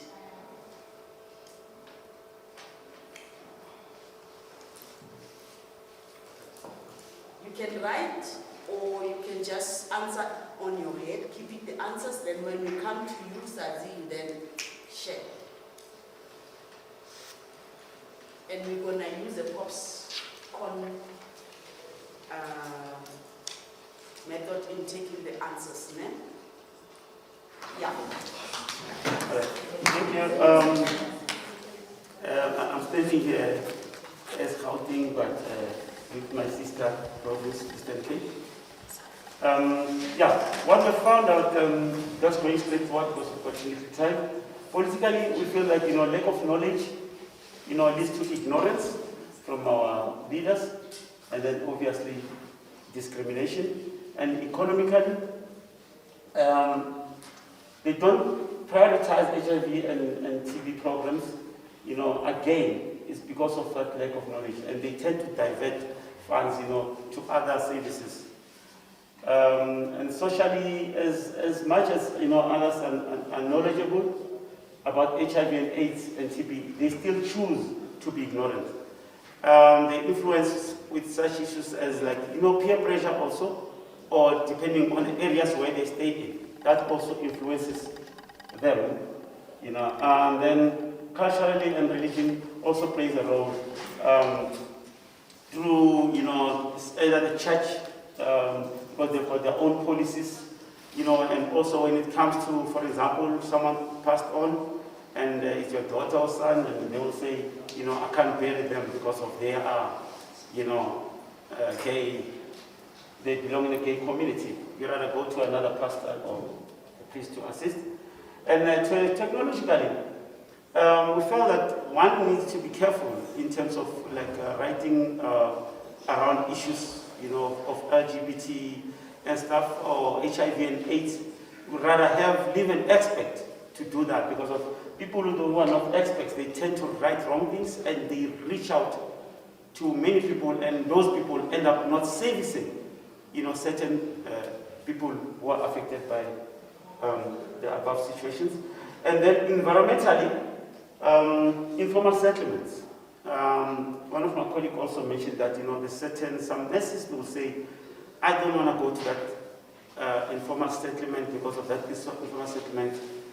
So here we had a little bit of saying, we start by stigmatizing, and then later on we had to find, how those communities get discriminated. If there's anything you'd like to add, I don't know if I've mentioned it. Okay, let's clap again to our chest for releasing the energy. Thank you so much, Eastern Cape. Next group.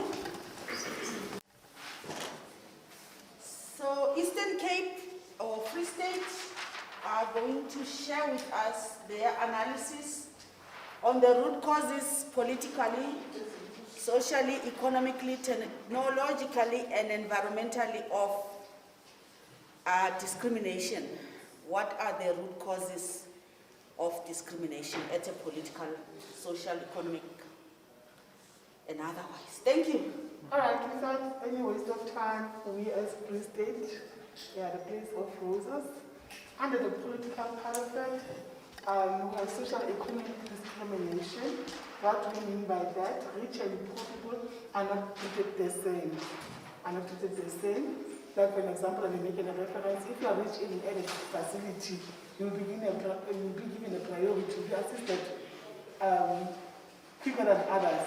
I've seen that a couple of times. And then the other thing, white politicians look after their wards, like if the ward is led by a white person, should there be a problem with the street lights, potholes, etc., it will be attended to very much quickly. And then no white representatives in TB and HIV councils. I don't know if they have their own councils where they meet, but in most cases they are not representatives. Under the economic part of it, self-discrimination. What do we mean by self-discrimination? We find that there are people that we can afford who are working for government, but instead of going for the medical aid, that's a typical example. They rather utilize the free services while they can afford medical aid. And then what are they saying about the indigent people, those who cannot afford? Because I believe they think it's there because it's an insurance of the less fortunate people like us. But because of they self-discriminate, they rather not have medical aid. Okay. Black-led NGOs have less resources. For example, we wrote the Wizard of Vending Nations. There are other white-led organizations. When you go there, if you go for the interview or the meeting, while you are still waiting, there's a vending machine, there's a waiting area with everything. Coffee and everything is there. But with us, we have to go to buy Ama, no. But they made that provision between the companies so that when you are at your desk, eventually born and stuff. Yeah? And then under the social part of it, a lot of diverse example, black and white integration. In most cases, when we do our events, you mostly see black people. Like we had a pride the previous Saturday on the 19th. We only identified one white person. But you go to Cape Town, you come to Jordan, you'll see them in numbers. But with us, it's a different story. Different activities. Yeah? And other activities you will see only white people. You go to the parks and the picnic or whatever event is happening, you find there's a group of white people on the other side and black on the other side. There's no integration. CBD is black only. You go to the towns, especially downtowns, you have this white person working downtown. Mostly it's blacks. You just see them passing with their fancy cars, that's it.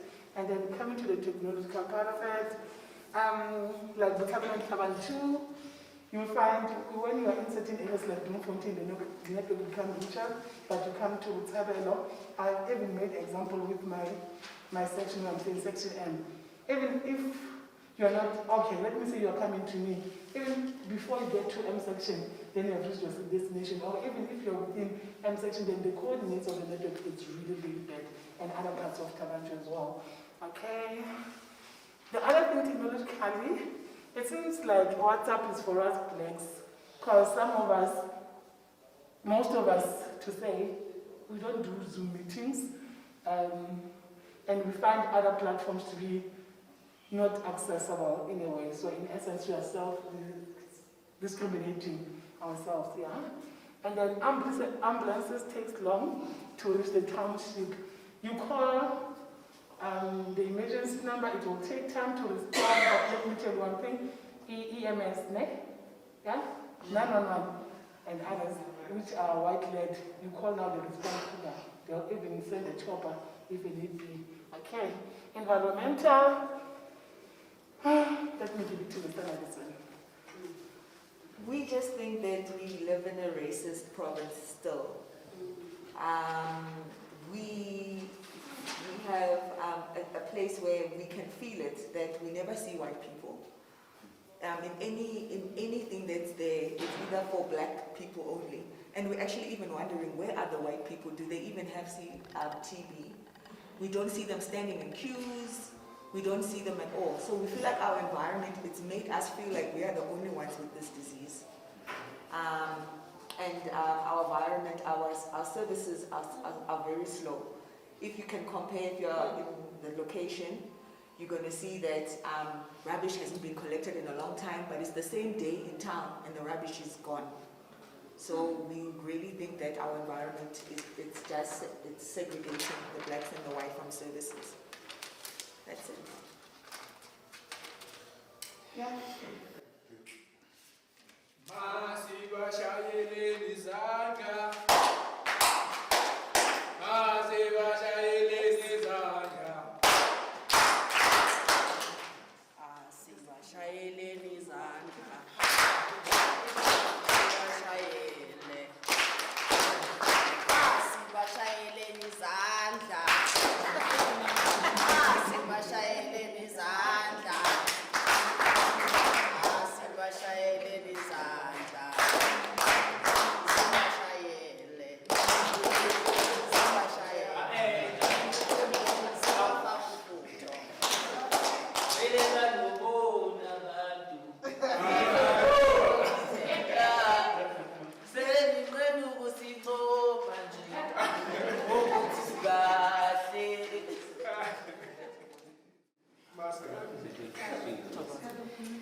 Thank you very much, colleagues.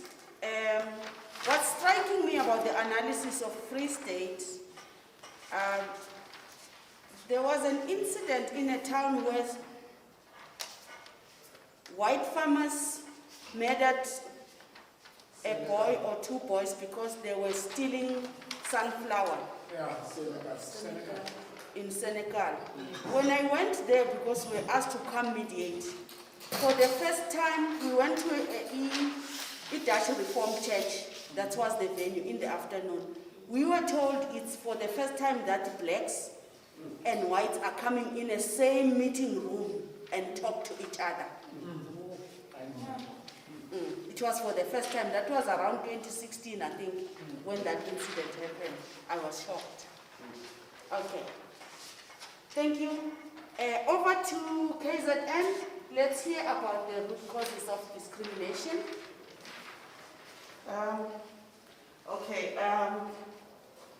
First of all, it was political root causes. The policies that we have in this country are not clear about the discrimination against people living with HIV and TB. So there is no clear policy on saying if you have found yourself discriminated against, this is what is going to happen. There is no clear policy there. The government is not committed against the fight of TB. Like I was saying, the government is committed to everything else. We've seen the 500 billion came out just like that when COVID came, but nothing is done for TB, and yet TB is still the #1 killer.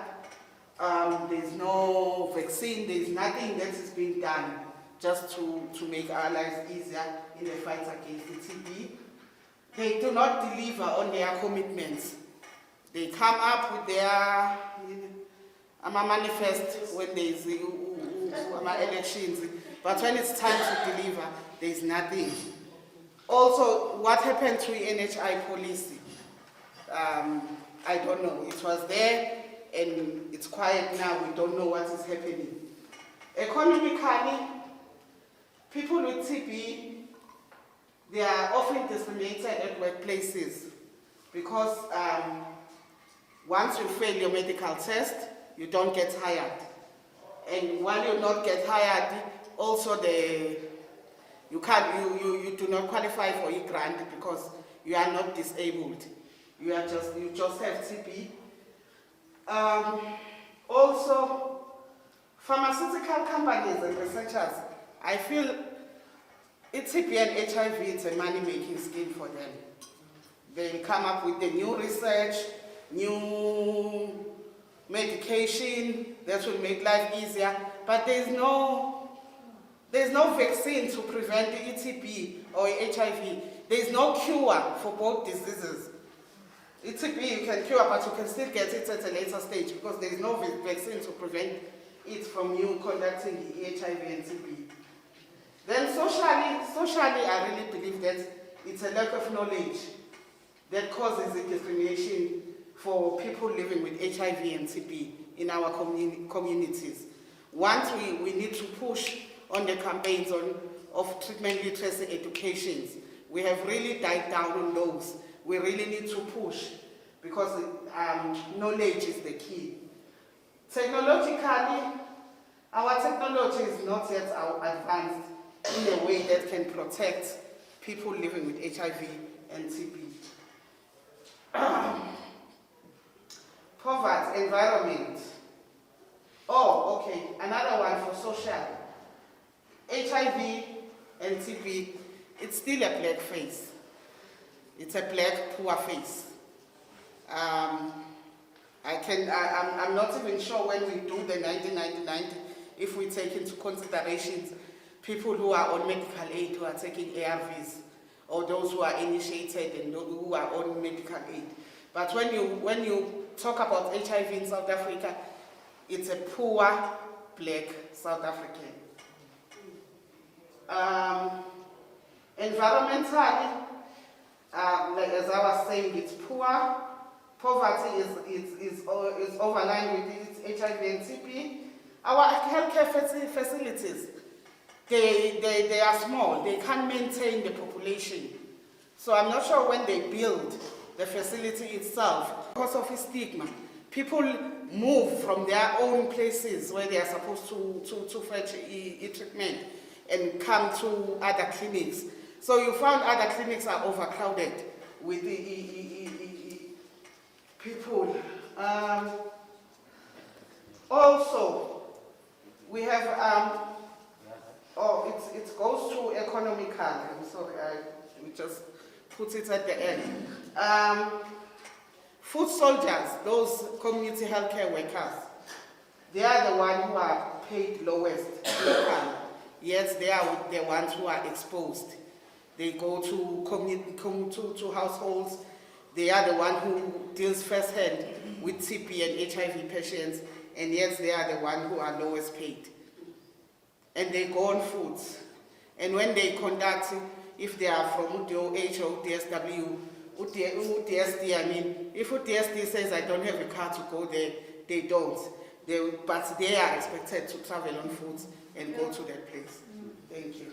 Just to add on what we are saying with KZN, the root cause of discrimination, it is one thing. It's not even a stigma, but it's lack of knowledge. Because the stigma, you come on with basic and understand the angas. So, but all of these things comes with the lack of knowledge. Because even if cell technological, let's figure spawner with TV, as far as some bonus is doing much or sexy, it's in the HIV positive. The president some bonus is doing the generation. Simone is a man. What of a man soon HIV? Thank you very much. How the media is used to promote discrimination. We have Western Cape.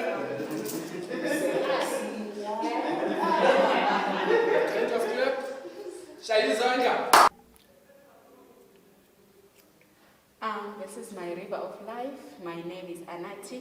My surname is Katikati. I was born 1995, 23rd March, in Cape Town at the hospital called Mowbray. I'm just going to summarize everything about my life.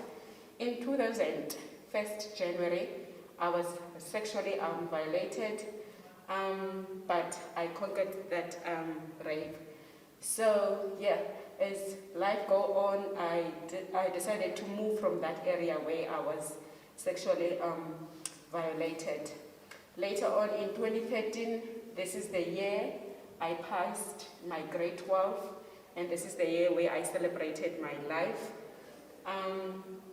As the year go by, and I gave birth to my adorable daughter, Ayola, and this is the year where I decided, no, I wanted to speak out, I wanted to protect my child. Before the year 2000, I was sexually violated by my uncle. It was before 2000, and then I decided to come out and then told my family. I didn't care what they were going to say in regards to that, but I wanted to take a stand for my child so that she does not fall on the same trap as me. So I told my family that I was raped. Firstly, I told my mom, and then my mom said that she's going to talk to her mother about this, so that as the family can be, so that they can have a family meeting. And my uncle was called on that meeting, and I was also called, and that's when I told the whole family regarding this issue of me being raped, and I was asked, how come I did not tell that time? I told the whole family that the reason I was not able to speak out then, firstly, I was younger than him. He was born 1982, and he threatened me, and for me not to say anything, because at that time I was still sleeping with my mom's sister, with my aunt, and I thought that, in my mind, I said that she knew everything that was happening because we were sleeping on the same bed, and there's no way that she couldn't hear that I was sexually violated by her brother. And then so I told myself, I'm not going to speak if she's not going to say anything as well. So then I'm now speaking because I want to protect my child. Hence I know that I do have younger siblings who are also females. So I wanted specifically to protect my child because my mom's sisters did not stand and protect their children. And that time I was still living with my grandmom, and my mother was still at school. So I couldn't speak at all. I couldn't say anything because my aunt was also not saying anything. That when my uncle said also, yes, he does know that he did rape me. So I didn't want to lay a charge against him because I just wanted him to confess on the sexual assault that he has done to me. So I forgave him, and then in 2018 I got employed at Kumbulane, the organization that I'm currently working on. I got employed as a facilitator. I started as a facilitator at Kumbulane, and then at the time I was there, I started in February 2018, and then in August I was nominated as an M&E officer for the organization. And the funding ended in 2019 August. And then we applied for another funding in that particular same year, and then it was Show Me Your Number. That's when I got elected as a project coordinator for the program, which is ending this month, March. Then after that, in 2021, last year, we applied for a funding from NACOSA, which is the OVC program, which is the OVC prevention program that deals with adolescents, young girls, and the comprehensive case management, which involves all the issues that are happening in our communities. So with this program, I was also nominated as a project manager. So this is my river of life. Thank you. Thank you so much. Thank you. My name is Susana Kuzani, and I was born in 1998. Life is tricky and has been tough. Most things that have hurt me, I've tried to forget about. So in 2012, I joined Equal Education as an equalizer. In 2014 and 2015, I was discriminated at the home of softball in Cape Town, where me and some of the team members, we were denied a chance into going to the sports school because of color and because we couldn't afford the fees. And then in 2018, I lost 3 of my friends within a space of 2 months. 2 of them, they died at the hospital because of poor healthcare management. And then in 2019, I was sexually harassed in a taxi, and nobody decided to take charge and stand up for me. I had to stand up for myself. I was going to work. In February 2022, I was again sexually harassed at the shop, a minute away from my house. Yeah, and that triggered a lot because it recently happened, so I'm trying to get through that. Then in 2015, I formed part of Amazwi A2, where I did filming documentaries about the situations in our schools in the township and the difference and how we can change that. In 2017, I went to Canada to conclude the research I was doing in Cape Town about the people doing change in our community. Then in 2018, that the book was released, so I'm a co-author of that book. In that whole process, I tried to find myself as to who I am and what do I really like and what do I want to do in life. Then in 2020 and 2021, I found myself forming part of TAC and becoming a health activist. I also became a GBV activist and an LGBTI activist. And then 2021, I formed part of a triangle, which is part of Solace Civil Society, where we try and fix all the safe spaces that have fallen. And same year in 2021, I was doing my higher certificate in adults and in community training and education. So 2022, I'm currently doing my advanced diploma on the same course in UCT.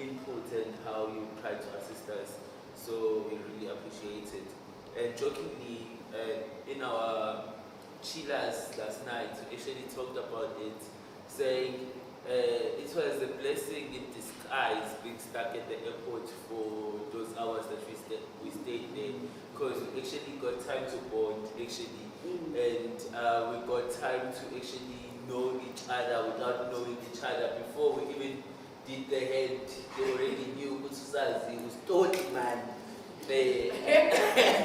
So for me, that was number one, and I really joked about it earlier on today, saying maybe it was their plan for us to get to know each other. It was part of the exercise, because it's really worked and improved. And literally, if you see me in lunchtime sitting with cases, and people know that maybe it's because I'm tired of just trying to figure out what they are trying to say behind my back when they are now speaking their language. Hey, I'm a cross, I had it.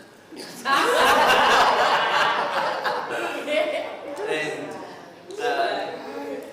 I got to interact with a lot of people, and I'm just speaking outside the context of the boardroom, learning things from Free State. I know no Sana, but sitting with Abu Mary now talking about the struggle of sex work and other things really enticed me and opened my eyes a little bit, saying the struggle is still there, and we still need to learn more things. And I believe that we are going to take out the tools that we learned in the boardroom and outside the boardroom to where we are going. Maybe one thing that I would say on camera, on camera, I was very disappointed with the place. Normally, they are good with their service, they are good with their food, but this time around, I got sick so many times. So I'm just saying on oat so that maybe they can also get feedback of saying they need to look at what they put in their food now, because literally it's I wasn't the only one who got sick, but a lot of us got sick. And within the boardroom, I think I was the wrong person, but now I'm the right person. But you are putting a lot of baggage on me to go back and to do a facilitation of the facilitators to go back, because you have actually enticed me and I've learned a skill to facilitate, because I don't facilitate at my work because I have other duties. But now I have to go back and ensure that the facilitators that sit with people and that is pushing me again, that's what I'm saying, you're putting a burden to me, that now I have to go back also and not say I'm a director, I must sit in my office, I must go and drink coffee with other directors, but actually go back to the community and give back the knowledge. So you have literally have put me that bargain, because sitting with this, it's quite wrong, because I've been killing it, because the trainees, toolkit, or talks about you going back to give back the information so that people can learn. So for me, I'm taking that I must stop drinking coffee and start engaging people and learning what people need. Like, it was an educational workshop for me, seeing new faces, interacting with other provinces, meeting new friends like Sazi, and I had a great week. I've learned a lot. Maputi wanted me to say I met Maputi also. So now she's jealous about why I mentioned Sazi. Otherwise, I learned a lot. I've gained a lot of experience and knowledge.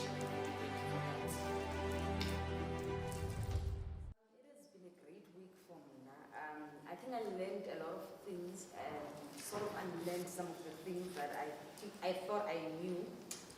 As for the place, thank God in Gashonamane. The food, actually. I also had a problem with the food. I tried asking what spices are they using. They told me I should go check which spice doesn't really work for me without telling me which spices. And the attitude of the staff, yes.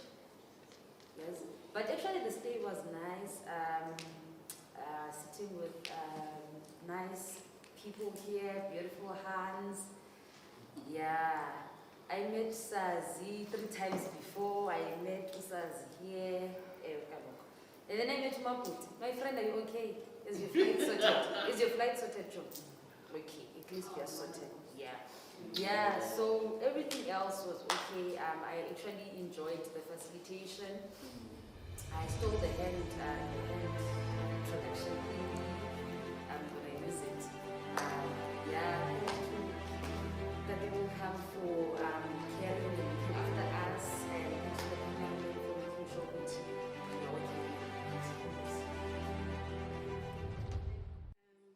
Firstly, I would like to apologize because most of the times Sarah would continually like Anat now, okay.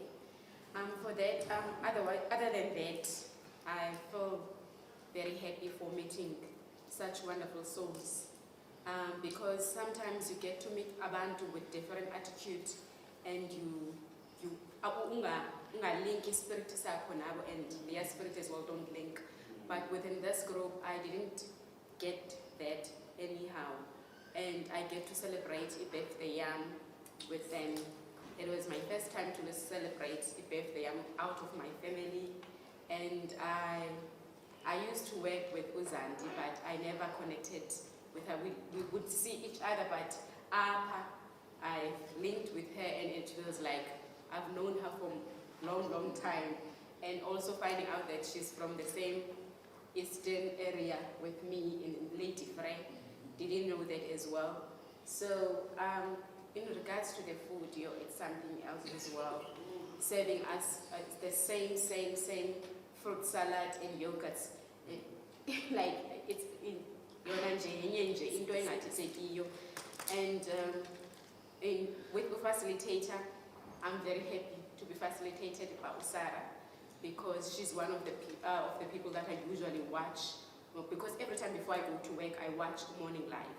So when I didn't go here, I was like, this is the woman I've always watched. Good morning live, and I'm so happy to meet you. And you exposing this scary woman. Yeah, was Sisi. And what I'm taking back home is my river of life. That it really opens up the person, and you know who you work with, and you know where to not touch, and you know what to say and when not to say it, because you already know the person's background. Because when dealing with people, I didn't know that as a facilitator you needed to know their background before you work within their space, because once you be a facilitator and you introduce such topics as stigma and discrimination without you tapping into their background, it means that you will definitely hit on their challenges and stuff without you knowing it, and then you'll find that Ubuntu is no longer interested in your facilitation. So also I'm taking back it's something that I will definitely take back to the OVC program, because with children, new techniques that you bring, it brings that excitement to them, because sometimes you'll find those who are very shy to talk, but if there is too much that they know, then those are batetai, you understand? Because of the platform that they abangayinikezwana at that time, during elaxesha lokuzazisa le by hand, it really it gave me a lot about who am I nabani apha, and who to contact when there's this and this and this. And yeah, but knowing the history of Uduba and the journey Udu I travel, so yeah, thanks. This was an eye-opening workshop for me. I am so excited ngijabulile ngale information that I received here. I am so gonna implement it elokishini lami, since it's an eye-opening workshop for me. So ngiyabona ukuthi where do we lack actually. I am grateful to be part of this training. I am really grateful. It is a top-notch opportunity for me. I'm happy to meet every one of you guys, and I am looking forward to sebenzisane and teach each other, sifunde from each other. I am looking forward to that. This training is very productive from my side. It's productive because it's more of a first aid, CPR. I am glad I got this opportunity, even though they had to obviously the food. But then this, it's awesome. I'm grateful. I think the first word I will say is that this was an awesome week. I really had a great time. You will remember that on day one, I didn't even know, I didn't have much background about being here. I actually thought it was about the Show Me a Number program that we are implementing. And then as the week unfolded, I found the amount of knowledge in this room is just amazing. And I'm taking away a lot that will assist me in my work. Dr. Welcome. You really are very welcoming. Thank you very much. Very caring, always there, checking on us. And Malik sitting there quietly as if he doesn't hear what we say, but as I was us reprimand. Yeah. And as for the facilitation, oh my word, how much time do I have? Koko Sarah, you are just amazing. Your level of knowledge, your voice commanding, like you make sure that you've got all our attention. You have traveled a lot of Africa, the knowledge that you come with. Somebody asks a question, you don't even have to stop and think about it. You answer, and your answer is like, wow, I wouldn't even have thought of that. I don't know about everybody else, but I really feel blessed and privileged to have been in your class. I'm taking a lot of that I learned from you, and I am grateful to every single one of you colleagues. I think some of you, I did speak to you saying you are welcome to Richards Bay to come share with us what you think we can learn from you, and you can also come learn from us. So thank you very much for the opportunity. I'm sure Afsa will get to hear this. Thank you for the opportunity, and I'm hoping we'll still have the 2 minutes to do the Senegal project. Thank you. I don't even know where to begin, but it's such a privilege for me to be here. At first, I thought that Gogo was very much strict, but I understand that even though you want the people to be comfortable, but not too comfortable, because once they become too comfortable, they're going to lose focus. And yeah, for your trainings, the skills, the capacity, the methodology of your trainings, I mean, it's very exceptional. The videos that you have played were clearer idea, clearer picture. It is quite amazing. And if I were to compare you to a fruit or a veg, I'll compare you to a watermelon. Why? Because it has a very hard skin. Not everyone's favorite, but once you get to open it, you find how sweet it is inside and full of seeds which are meant for a purpose. So thank you for the love, thank you for the support, thank you for the empowerment. And then to welcome your friendliness, your generosity. Yeah, thank you for that.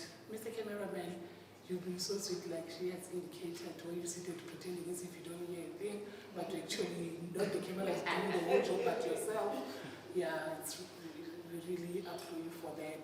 And then just before yesterday, I got to engage in SARS. First day I saw SARS working. I saw someone on Papa and was like, okay, I already had my conclusions about SARS. But anyway. Stigma. Yeah. But I got amazed that when she invited me for a swimming, I was like, wow, I've always wanted to go for a swimming, but I didn't know who to approach. But it happened that she approached me. And then while we were busy swimming, we really had a very interesting conversation about future plans, the organizations, because now I'm busy building my baby, which we'll soon hear about, but yeah, it's a work in progress. Yeah, and I really thank you for that, Sazi. And with everyone in the room, thank you guys for the love that you've given towards each other. And then we hope that we'll exchange number like Okoko has promised that they will develop they're going to share on the emails. Guys, it is very important that we stay in contact, because I would never know what is happening in your province. And the solutions that we have in the province might apply or be of a benefit for other provinces as well. So we need to benchmark as the organization. So over and above, I'm so proud. Thank you so much.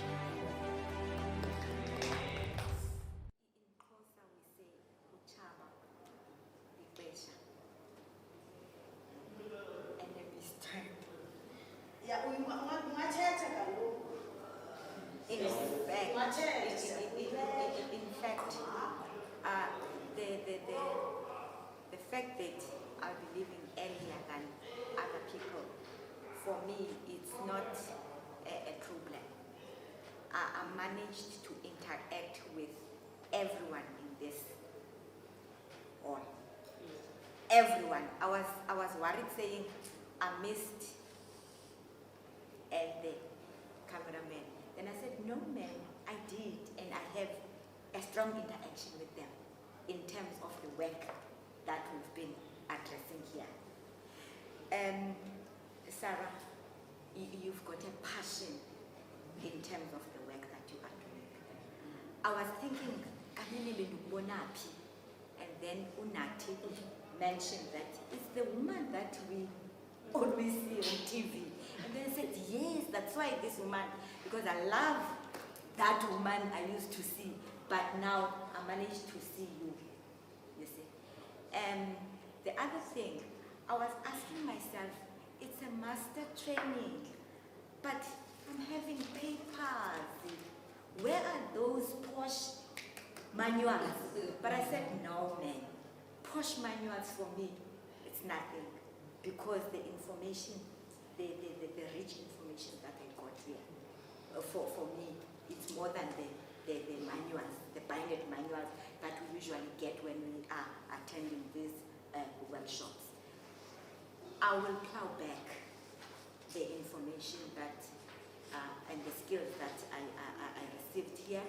When I was asked about what new skills have you acquired from this workshop, I said, but I said, man, everything, it was new for me. Everything was new for me. The way you unpacked the content of the program, of the workshop, it was new for me. Are we caring of each other? Where is Babano? Tando would say Babano reported that he's not going to be here. I don't want to but to spoil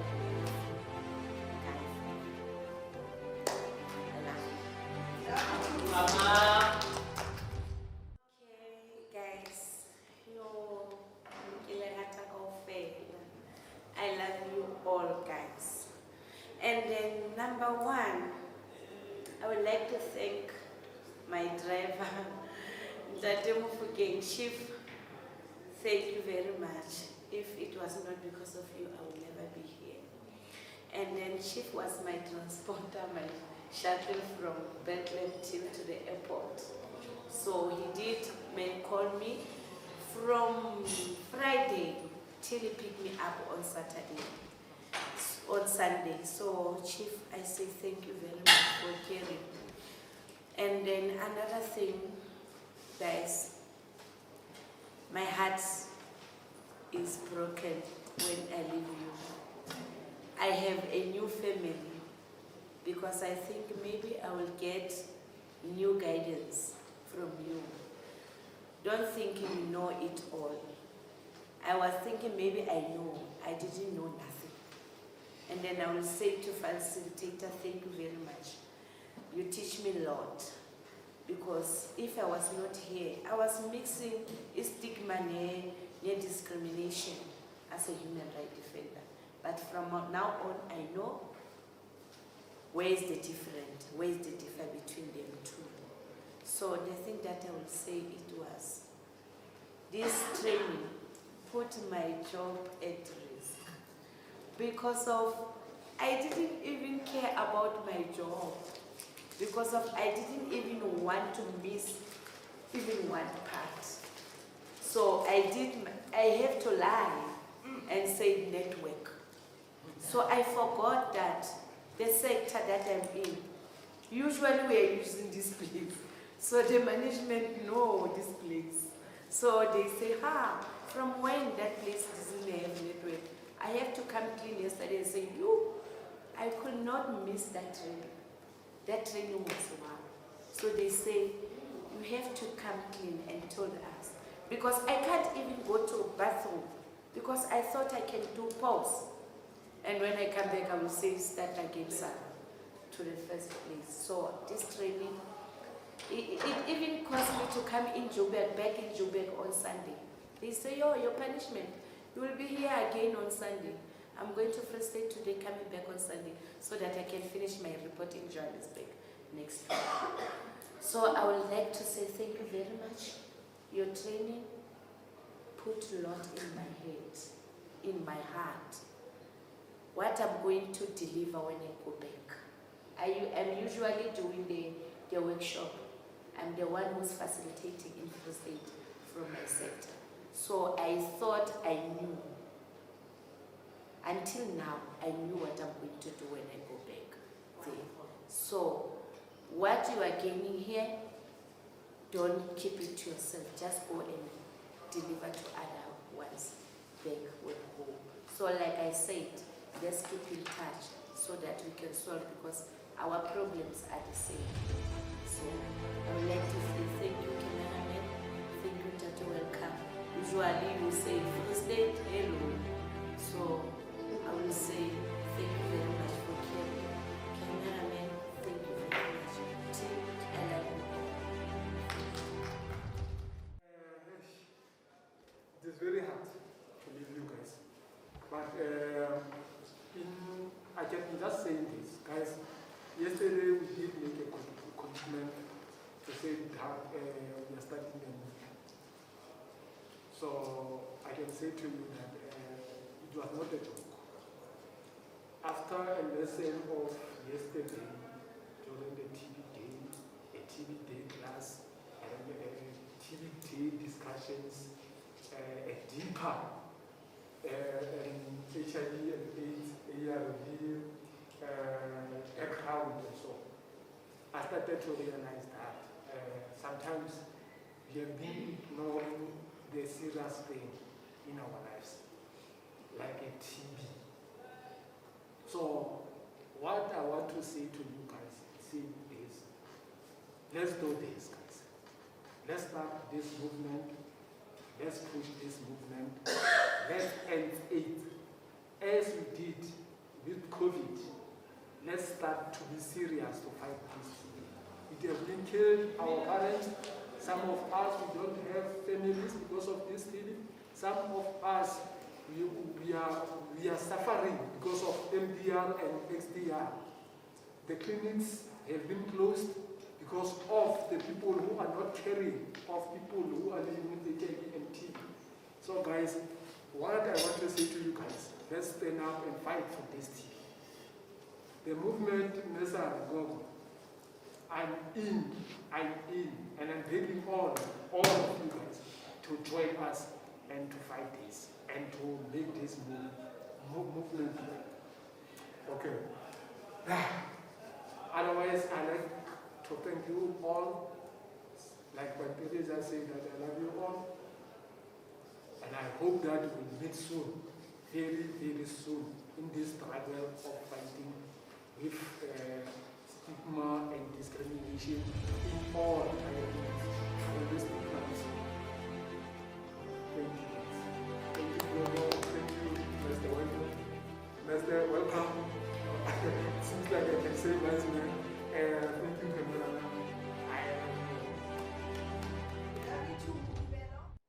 Colleagues, now I would like to say enkosi kakhulu kuninonke for the wonderful week. Ndifunde kakhulu, not just the things that uGoksa, this teachers on. Ndifunde nendlela yokuziphatha.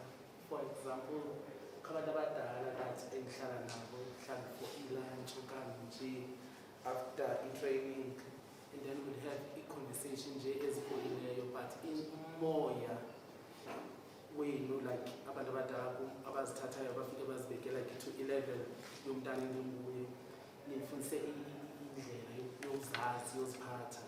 You guys were wonderful. Ngaske lihambe nani ndisebenza nani. Ndiyabulela kakhulu. I'm not going to mention names. All of you guys nine spirit nje esihle to be around. Goksara, thank you so much. Ndikope kakhulu from day one, and ndizawuzenza umaster kitini yami. From Monday, I want them to call me Bob Maput.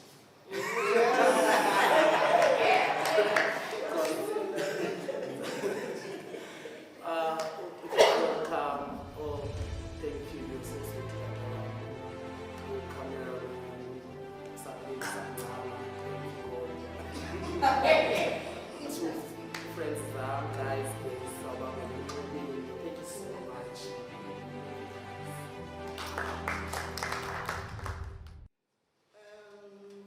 Ukusukela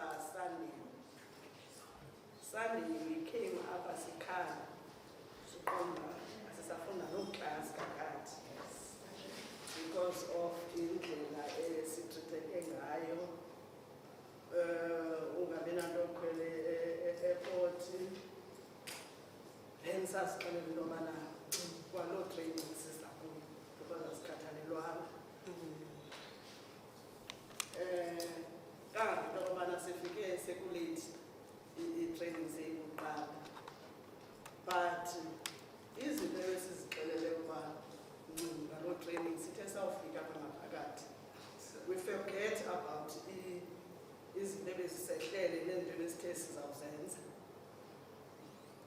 It's not my first time to go back to training human rights, but then it was different.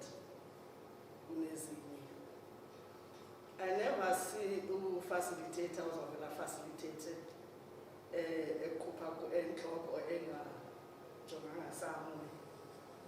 Then a facilitator a theta indoor as we mind which is the information, your information I told us information then the next time also Mrs. Information a laptop or whatever information a corner. Then I learned a lot about that. Ubana afanele kangomani yophendula a book yovula okanye yovula laptop to say something. Then do we fundileyo ihlala ikuwe on your mind. Okwesibili, you were like uma ufuna ukumthathethe awukhathali ukumthethe ntoni cha akho mntu ungazuthetha ngomuntu uzawuthetha and namhlanje nangomso qho ulindele ukuba uzawuva into entsha and uyayifumana and ikwenza ube curious loo nto leyo because andinaxesha landithi ndifuna ukuchitha phandle ndifuna uhlala because ndifuna umamele kukho into ethi mandimamele qho and yet ke ngoku thiyotini hayi ke omkhulu ke esibafumana apha phandle sibasebenzisa ooDat Williams and also cameraman ngebeke ngowakho wethu nathi apha phandle besendigreva sithi isa sifuna ufotela naxoxoxa ufotela because asikwazi usifota thina izosifota sentsho uba we were family. You can't believe into yokubana uThando noSiphora sisuka kwiprovince eyi-1 but siyaqala ubonana aphi nathi kudala kodwa sisazana kangendlela bekumnandi ngalo hayi ke kwakhona omabhuti ke hayi ke I will be like ugogo wasesihlangwini besibaleke town yesterday. They were lost to found. We have to wait and wait. Abatholakali. So it was nice all this week. Bekumnandi man. Ndifumene mna kakhulu. Andifuna nophosisa and oko ndiqhayisa qho xa ndizawulala ndiqhayisa to my colleagues. Hey, aniyazi into esikuyo mina. Sikwenye into nje endiyaziyo. But sizoncokola masikhulume ukuthi kwenzekani na. So enkosi kakhulu siyabulela kuni nonke team ndifumene ifamily entsha ii-friends ezintsha abanye bayakhwaza abanye bathethela phansi abanye bayahleka abanye bayaqhumba. So besisamkelana ngolo hlobo besi-understandana as much banawe usi-understanda xa sisonke usozazi uba ubani kunje ubani kunje.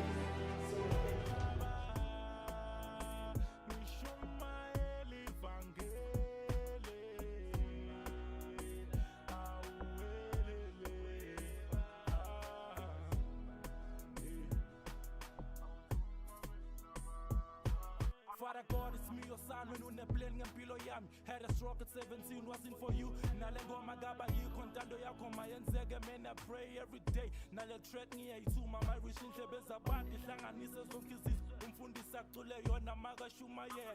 From the chorus and then my verse, we chorus and then I vale ngeverse like a champion. Lapho sekhipha namademoni. Wedongithanda ngenalutho gospel award for this I speak life, my God. Do you know your God? Yeah, he saved my life. I pray for good things only. Let this song heal your soul. God, this is a sing-along. Glory to the Most High. I did this song for my people. Let God heal your wounds. He knows what you go through. Baba wetu Emazulwini, I pray to you, my God. Imindodana yakho. Baba wetu Emazulwini, I pray to you, God. I come to you, God. Baba wetu Emazulwini, I pray to you, God. I pray to you, God. Baba wetu Emazulwini, awumthandazo wemihla yonke. Baba wetu Emazulwini, Baba wetu nazomthuma.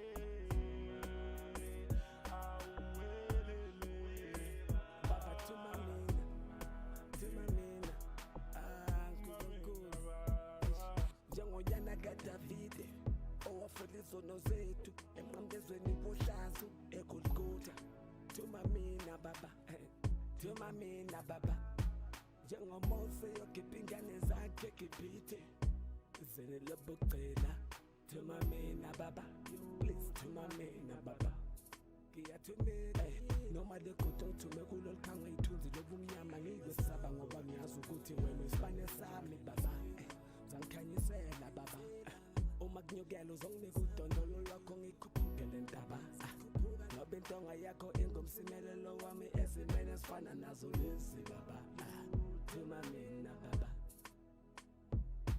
klabo thumbu bheke mangiphenduka uRambo phethe waseNazaretha uJesus kwaphula izimbambo njengoShadrach, Meshach and Abednego Nebukadneza wuzalana soqoba amathambo noma ungawubasa kangakhi lo mlilo angeke sisho ngoba nonesamba nayo khona ukukhipha ukushisa emlilweni yakhipha ukulume kumbesi amagumbi ama